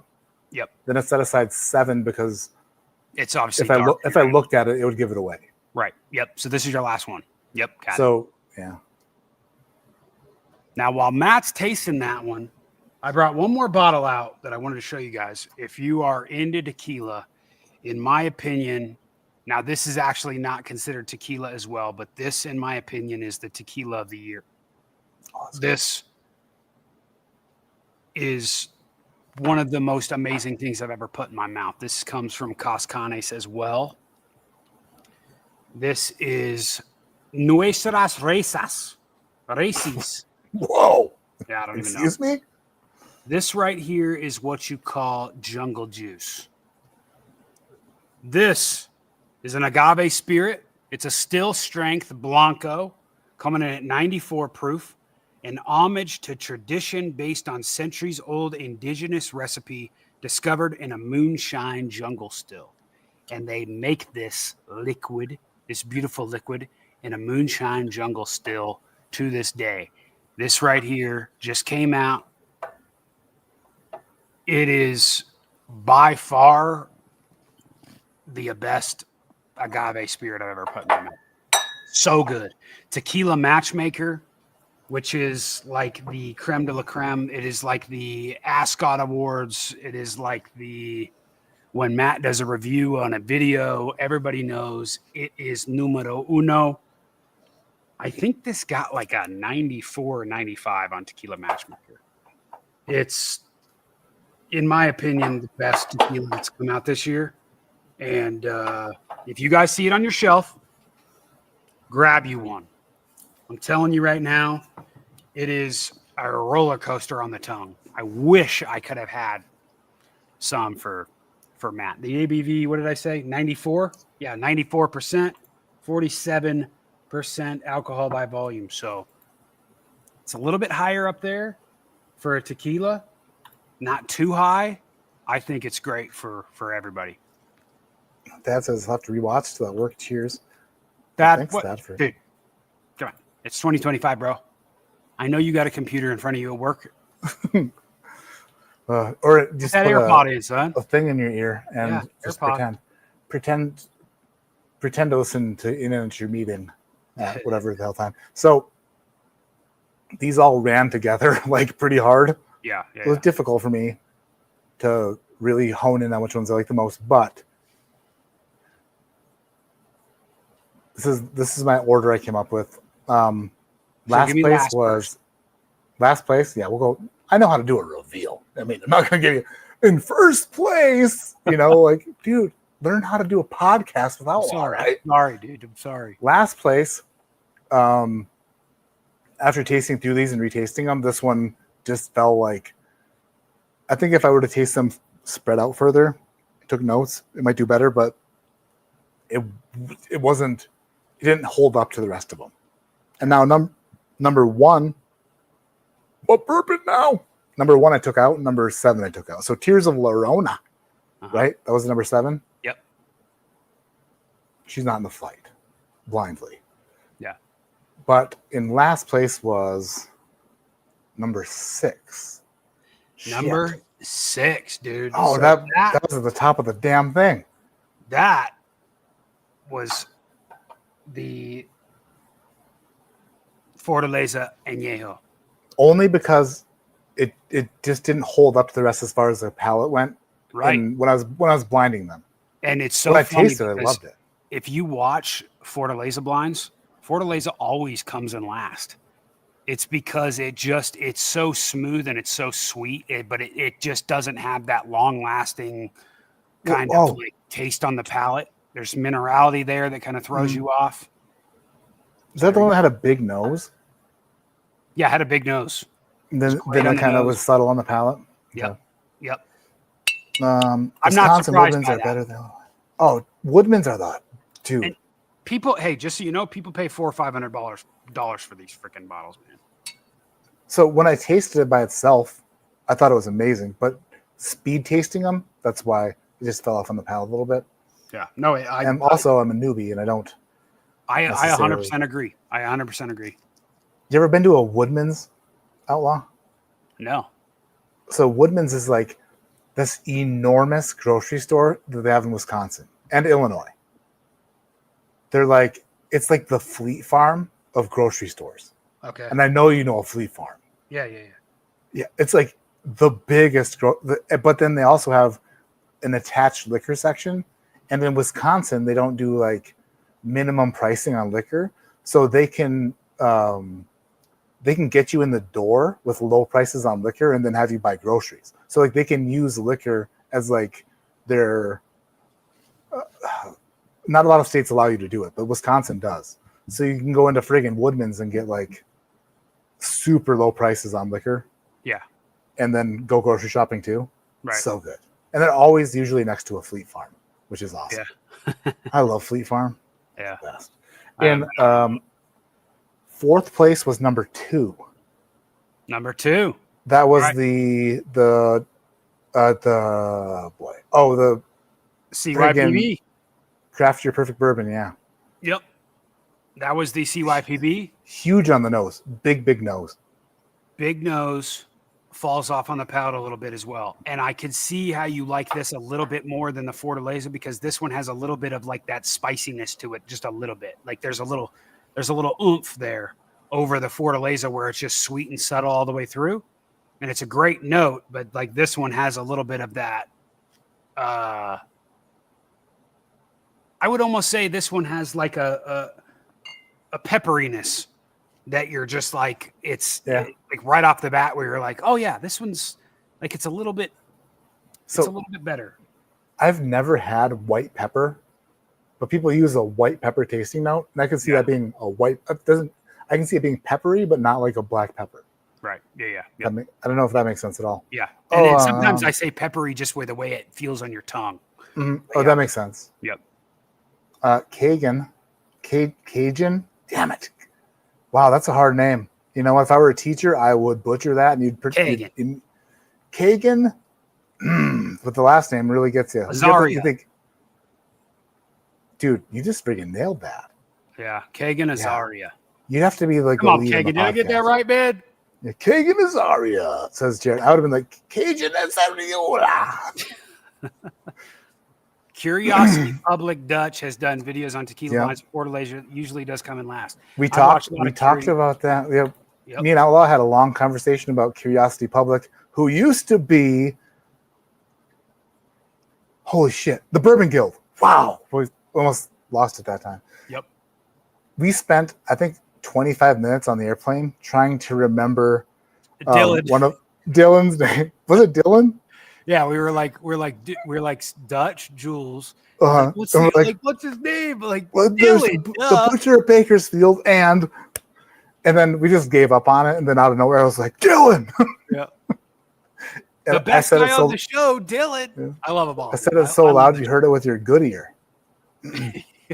Yeah, that's right. Woodman's does only take debit cards. That's true. All right, let's see here. So then in third, what did I do? That was shit. Oh man, Kagan said I nailed it. Come on. He did nail it. Yeah. Do I still have the clip? I don't know if I still have the clip.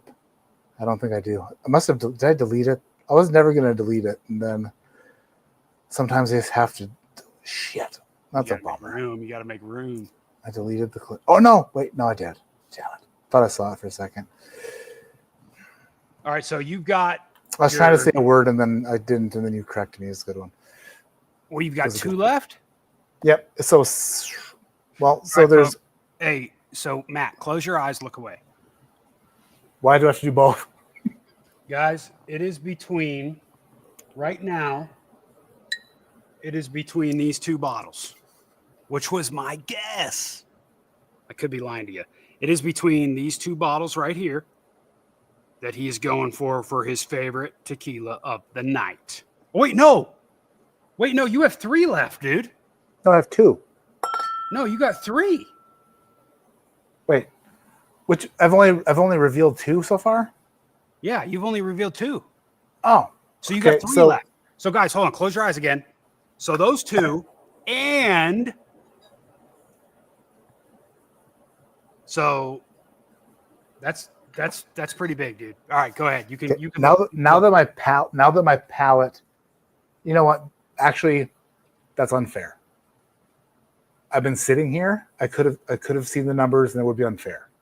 I'm going to leave it as it is. Now that my palate is clear, I wanted to retaste them to make sure that it's a proper order. But no, I refuse to do it because it would make it look ungenuine.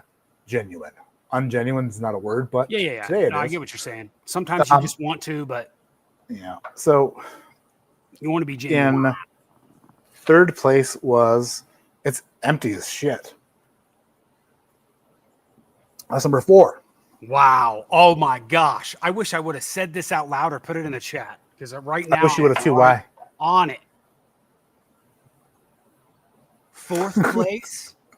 Or Dude, that's my favorite demand of ever. Close your eyes and look away. number 4 on the glass was the G4 Red. Oh, it's so good though. I wish that would have come in first. I don't know why. Your glass was empty, dude. I'm telling you, this is so good. Like this is the one to buy when you want a tequila to sip at home. It's just. I think I'm in love with that bottle. I couldn't stop tasting it when we were tasting it initially. It's delicioso. That means we're down to 2. We're down to 2. Do you want the winner or the runner up? Let's go ahead and just say the winner. Okay. Well, the winner is completely empty. Wait, no, maybe not. Oh, there's a little drip in it. Oh, it's number 3. Dude, no way. Bro, I'm so proud of you. It's full bodied. It's big. That's the unicorn one. So I tried not to let you, because when I first tasted it, and you're like, it's all downhill from here. I tried not to let that influence me. And I retasted it, and I was like, oh, it's big. It's like, so in my mind, you sort of ruined it because you said that. Yeah, I know. But I also forgot that I put this in there against all the other ones that like this just is so. And this is the unaged one.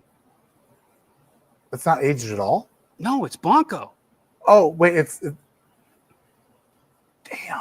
It's a Blanco. So what came in second place? What was number 5? Number 5 came in second place. That was the anejo finish in Widow Jane, which I thought it was going to be between these 2. So numero 2 was the anejo finished in Widow Jane barrels, which you really liked going through, but you also really liked this one. But when you tried this before all the other ones, that's why I was like, oh God. Well, that's why. On that so in my head, I knew that I loved. That's why I wanted to do a blind because I loved them all. And I think honestly, if I poured them all, spun the wheel again, there could possibly and then gave myself a break. There could possibly be a different order. I'm not that tuned in yet. That one's also higher proof than all the others, which would make sense why it would perform better as well. Yeah. It's not the size that matters, but it definitely helps. You know what I mean? Well, your 2, you chose the 2 higher proofs for sure. Oh, okay. But I'm proud of you because you didn't choose one finished in ex-bourbon barrels. You chose a shot, you didn't even choose a tequila. You chose a distillate agave, and it's not even blue ever agave. It's Chateau. So, but you got to admit that right there it's full bodied, like you said. Mm-hmm. It's good. It just stands out so much more than everything else. But this Tears of Llorona is like still there though. I just didn't put it in the blind. It's very desserty. It's really good. That's good too. That's so good. Yeah. So you chose my favorite on the table. Ooh. And I would say, like, my favorite on the table right now, this Cascanes, I would love for you to try this because these two are very similar. They're very earthy. This one is very much like a moonshine almost, but I'm telling you, like, as soon as it hits your tongue, it's like a roller coaster ride on your tongue. It's like it just flip flops all over the place and takes you for a ride. It's weird. It's rare to find. Oh, sorry. I'm sorry. No, I was going to click on this one. Alan says, would you consider the difference between like BTAC versus basic bourbon or not as far? So as far as I know, this was a flight of like extremely allocated bourbon. This wasn't like a tequila. No. But I mean, what I meant was, as far as because he's saying BTAC versus basic bourbon, but like if this were a bourbon flight, there was no basic bourbon in the flight, right? This is all like high end. They're like high end or very well. Yeah, I mean this one at the beginning it's a $30 bottle, so this one is like it's lower end. You can pretty find, but it's kind of like a store select kind of thing. You don't see a lot getting the single barrel stuff, but it's still a $30 bottle, so not great. That's probably your last place, anyways. But most of these are like, barrel selects, expressions that like you're not going to get everywhere you look. B-Time says the winner is number 3. Dude, I'm so proud of you. I forgot I put that in there. Glad you chose a full-bodied big girl. Is that what you said? Glad you chose a full-bodied big girl. I didn't say that, but it probably sounded like it because, dude, Hanging AZ just on ADHD. Dude, I feel the same way. I'm starstruck every time I sat next to him on a plane and I wanted to ask him for his autograph 10 times. He told me no 10 times. Dude. Thrasher, the scorekeeper. The score. Oh, yeah. Wait, hold on. Shit. I still got that here. Thrasher. Yeah. What a boss. I repeat every time. I love it. Good thing Matt Madness samples don't come with tequila because Thrasher would be sitting there with no clothes on. Yeah, I'd like that. Apologize.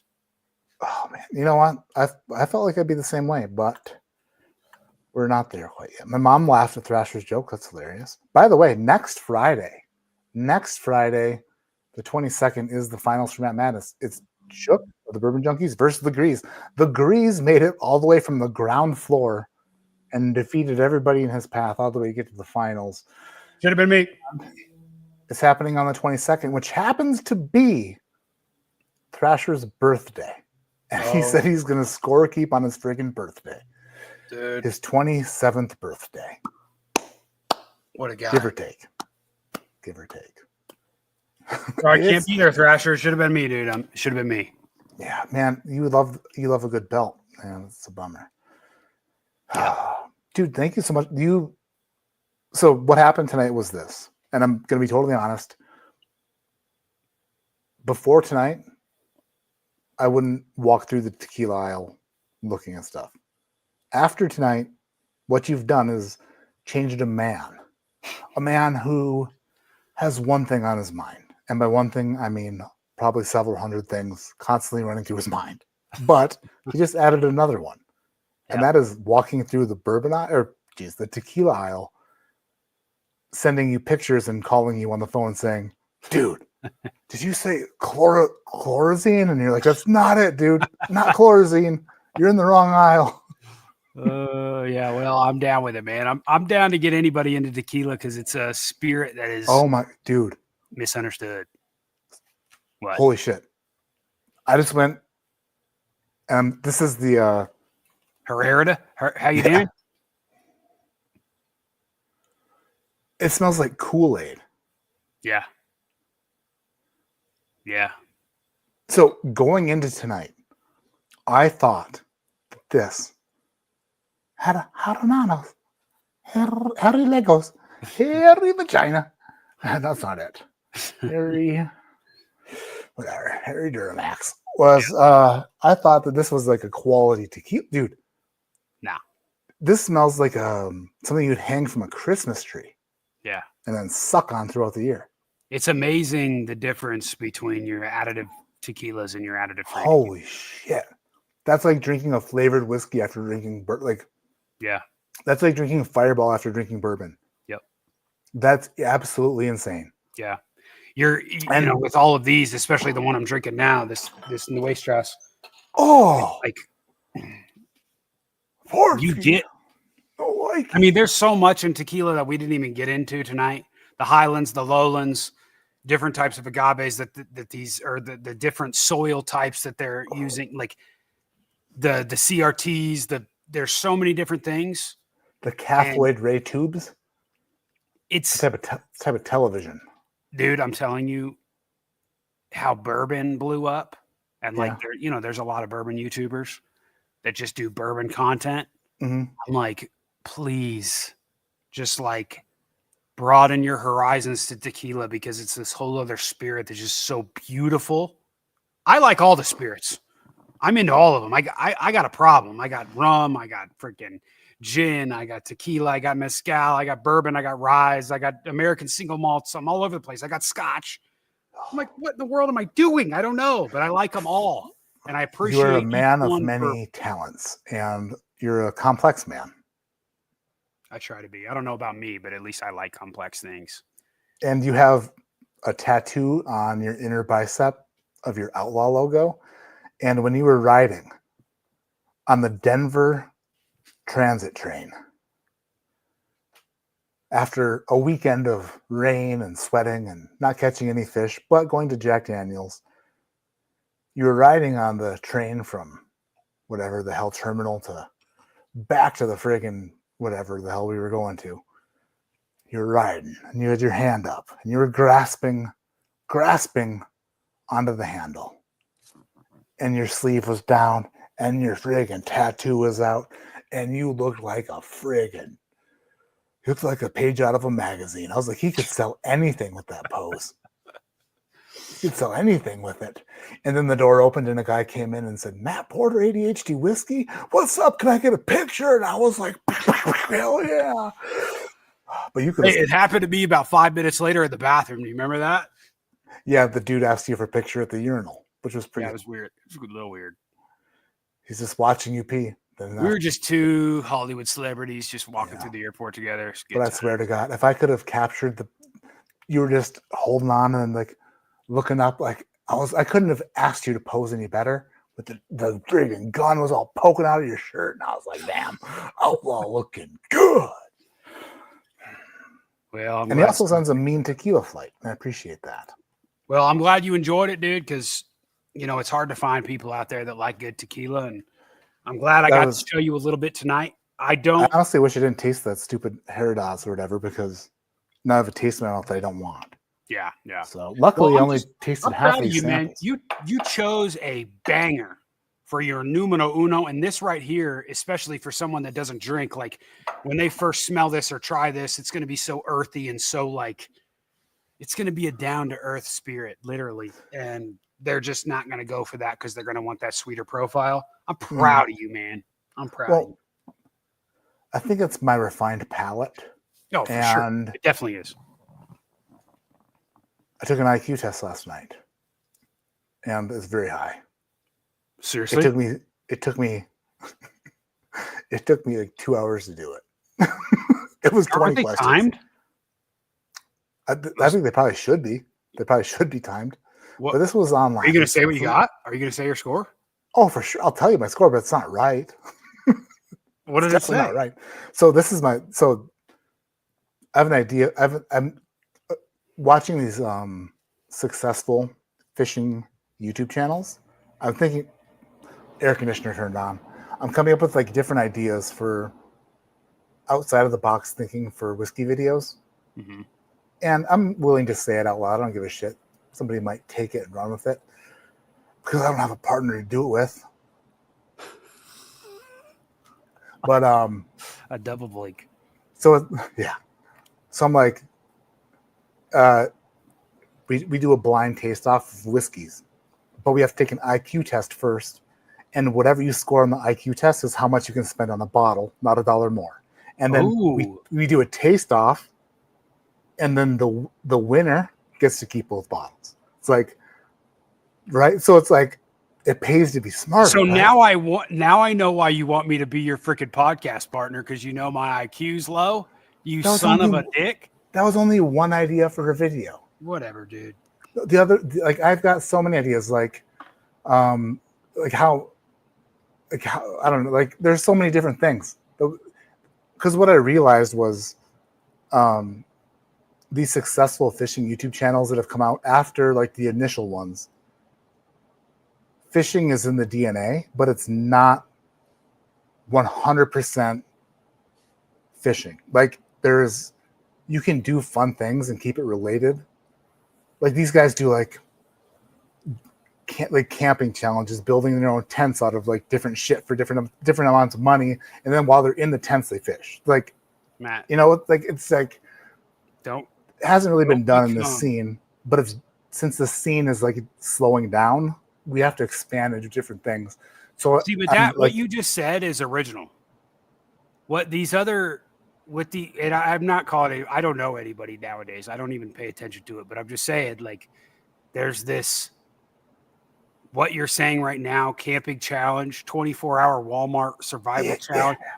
Everybody does it. It's not an original thing.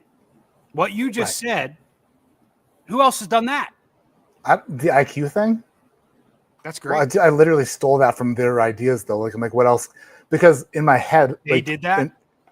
No, they didn't do an IQ thing. But in my head, I'm like, what would benefit you from being better? Like, a higher number is better. Like a bowling, like we bowl against each other. Whatever we bowl is how much you can spend on whiskey. Like, that's a high number is better, right? Right. Like, what else is a high number better? I'm like, not golf. Yeah, golf is the exact opposite, which we unless it's like a long drive challenge, but then we're getting into expensive whiskey, like very expensive. Yeah, well, no, I mean, if you and I are out there, I mean, I don't know, we'll see how far we can hit the ball, but we probably wouldn't even get in the 300 range. So we're still the I might hit it backwards. Yeah. I have to like sell some shit. We'd have to we could do it while tasting bourbon at the same time, being at Topgolf. Yeah, that's what we should do. You bring the fam down. We'll get the fams together at Topgolf. We'll have the girls golfing together, all that stuff. And then you and I, we keep tasting, whatever Topgolf has at the bar. We're sitting there, taking shots of Jack and whatever. And then each swing, we get like 3 bottles or whatever. And each swing, okay, this one has, and we don't even have to do yards. We could do ball speed. Oh, do they? So that was my other thing, as I was thinking of what's better. So like, they measure ball speed there. So like, yeah, I was thinking like, we're like old over the hill people who used to play sports. It's like we go to a sports complex and throw a fastball. Yeah, it's like, oh shit, that's 67 miles an hour. Yeah, like, yeah. Oh, I used to throw it 92 when you know what I mean. But then it's like also like, what do they call it? Velocity coming off the bat. Like there's like an exit velo, like an exit velocity. Yeah. So like if we can find places that measure that, it'd be fun to do different things to incorporate like a challenge into different aspects of life. Like, right. I used to be an athlete and I could hit a ball 400 feet. And it's like, actually, dude, you hit a ground ball to the pitcher. Yep. All right. So with all that being said, what's your IQ? According to the stupid IQ test I took, it was a 132, which is not accurate at all. No, that's probably accurate, dude. No, it says that's gifted. It says it's gifted. And it's like top 2% when I Googled it. That's just the algorithms trying to make you feel better about yourself. Dude, that's great. 132 is, I think 132 also, is easy. I think that it was time. It should have been time. It took me, I sat there for a while. Chris was like, what are you doing in there? I'm like, wait a minute. I'll be out in a minute. Trying to make an Outlaw live stream thumbnail and take an IQ test at the same time. What is it, like 200's like perfect, right? I have no idea. I think 200's like perfect IQ test scale. Skeet shooting. How do you? Oh, so wait. How do you score skeet shooting? Okay, Jared, this is the best comment I've ever got on anything, video or live stream, anything. Right here. Oh, you're gifted, buddy. Look at His name is Skeevy. And look at his picture, dude. That's perfect. Hey, put that on your resume as best comment ever left on the live. That's honestly true. You son of a bitch. Dude, you're right, dude. So what did you say you got? 130 what? It was a 132. It was a 20 question test. 132. So 130 and above is considered high or very superior intelligence. Some might even use the term gifted. Yeah, and Scheming's right. Totally gifted, buddy. You're definitely gifted, bud. Yeah. Questions. If I had to retake it, probably wouldn't. I guessed on some that probably, it's one of those things where you do it once and you never do it again. Did you take the test on Facebook? No, it's free-IQtest.net. I'll send you the link. All right. You can also you can literally print out a certificate after you pay for it. Oh my gosh, that's great. Chuck E. Cheese ticket count. I'm a genius. How do you get a score in skeet shooting? Is there a score that you can get in skeet shooting? Yeah, you can do skeet shooting. I'm so bad at that. You could do we could do anything. We could do freaking what we've been playing a lot here is cornhole. Oh, dude, cornhole's my jam. Dude, I can't. I love cornhole. Oh, bro, you got to come down and play cornhole with us, dude. My buddy Kyle got these these AC. I think it's called ACL. These legit knees competition boards with the bags. Oh my gosh, man, it's on another level now. So Kyle can freaking suck it. Yeah, he really can.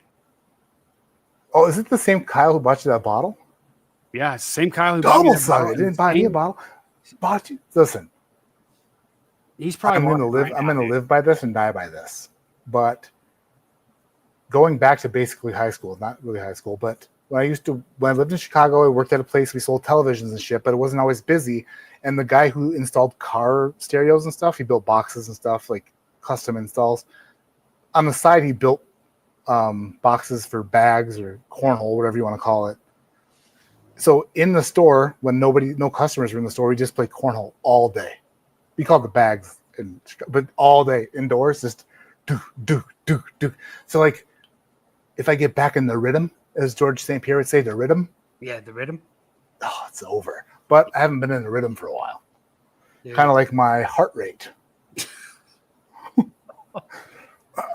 Wake up feeling a little weird every morning. Your heart rate might be the same as your IQ. No, in the weirdest fashion, my heart rate is extremely low. Is it really? Oh yeah, which leads me to believe that my heart is probably pretty big. What's the average heart rate? Like 85 or 80? Yeah, my resting heart rate at the doctor's office the other day was 49, and I just walked and got to the seat. My blood pressure was up because I had to walk. Damn, yeah, 60 to 100 is average. Yeah, for resting heart rate. It's a big heart. Damn, son. Yeah, you got a big heart. Doctors call it enlarged. I call it loving. Yeah, you are a lover. That's right. Well, favorite deep dish. Are you a deep dish guy?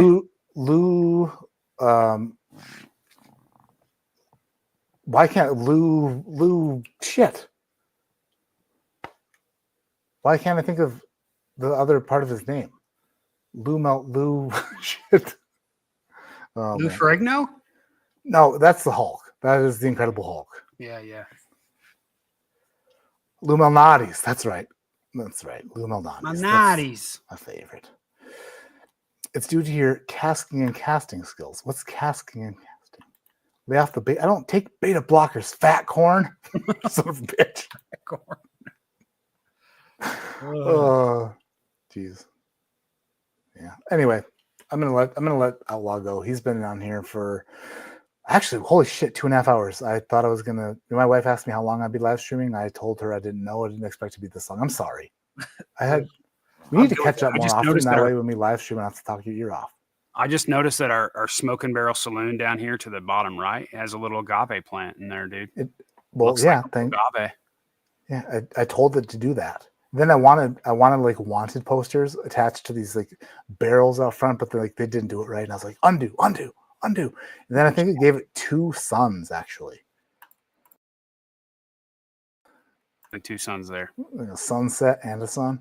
Like Star Wars. We're on Tatooine. They say, I think AI is playing the long con where it's like, we're not that smart. We can't like make people look like people, but in the background they're like taking shit over. Yeah. Like, well, dude, we can't use the same face. I got that new Google VO3. I've been doing some What's videos that? and stuff on it. Dude, What's that's VO3? You ever seen the videos of like the Sasquatch talking, and he's like vlogging, and he's like Bigfoot, and he's talking and he's vlogging and stuff, and you're like, what in the world? That's all VO3. You haven't seen that? Where you been? You've been living under a freaking bourbon? I've been living over here. Like, is it like virtual reality? No, it's just really good AI that's getting really freaking good. Did you say you have that? Is that what you said? Yeah, I have it. I have it for, well, it's good for like business stuff. Like when you're trying to get like little videos made and stuff, it does it instantly off of a freaking prompt. But so the free stuff is like garbage. And they're like, yeah, like if you pay for it, it gets pretty good. Especially if your prompt is good. Like you have to have the correct prompt. Like you got to know how to do it. But that's now. Like it just started. So I don't know where we're going to be in 2 years. You and I could upload our freaking bodies into the computer, and we could just be sitting here like a freaking. But our AI version of ourselves will be sitting here doing the rest of the show. It's literally like the movie with the blue people, pretty much. Avatar. Yeah. Yeah. Yep. I heard that, and I will let you go, I promise. But you keep saying things that I have to say other things too. I heard that AI is threatening programmers, like they're blackmailing them, saying if you shut us down, we'll ruin your life. Like if you basically like they're blackmailing programmers to keep them alive. Like if you shut me down, then like there's basically like a kill switch. Like we'll send out shit about you to people who you. I mean, I don't doubt it, but I know that like coding, like HTML, CSS code for just like web development and stuff like that, it's so easy to do through chat now. Like I had to design something this week for a project that we were working on. You're so smart. And where usually I would pay a developer, $2,500, $3,000 for, I did in like 20 minutes just asking chat, and it made the code for me, and it told me exactly what to do. Did you pay yourself $3,000? No, I wish. I should. Make sure you bring any argument with your wife. Let her know. Yeah. Guess who I didn't pay $3,000 to? Me. Yeah. The IRS should know. I care more about the IRS knowing about that. Whoa. Don't use those letters around here. Yeah. Apologize. All right. Love you guys so much. Thank you for watching. Outlaw, thank you so much for these friggin' like mind blown. I love this stuff. And it's a new thing for me. Yeah. I might deflate my kayak and just go shopping for tequila. Well, I'm glad to get you into it, buddy. I'm glad it's a spirit that needs a little bit more love. Appreciate you letting me shine some light on her. Thank you. Wayne Arnold says, Outlaw, thanks for your intro. Beautiful spirit. You have a beautiful take on agave. Oh, Wayne. Thank you, son. Appreciate you, man. I'm trying. Speaking of Wayne, if you look over Outlaw's left shoulder, there's a little John Wayne. That's a boom. Wang. Pointed at his. That's a Wang. That's a Wang. Oh man! All right, I'm out of here. So thank you so much. Love you guys, Jared. Thanks for doing this. My name is Matt. His name is Jared Outlaw. Like we always say, keep your head in the clouds, but your mind on exploring plants that you've never explored before. Unless, of course, you know what? It's just peyote. explore them. Just explore. Or you them. could experience that too. Peyote? Yeah, that's another What's plant. that? That sounds like a mean dog. That's a A cactus. wild dog. It's a cactus. It's psychedelic a little bit. It's like a green spiky mushroom. Yeah. We'll talk about it after the stream. Good night, all. Thanks so much. See you next Friday for the finals of Matt Madness. Be there or I'll find you all and kill you with a sword.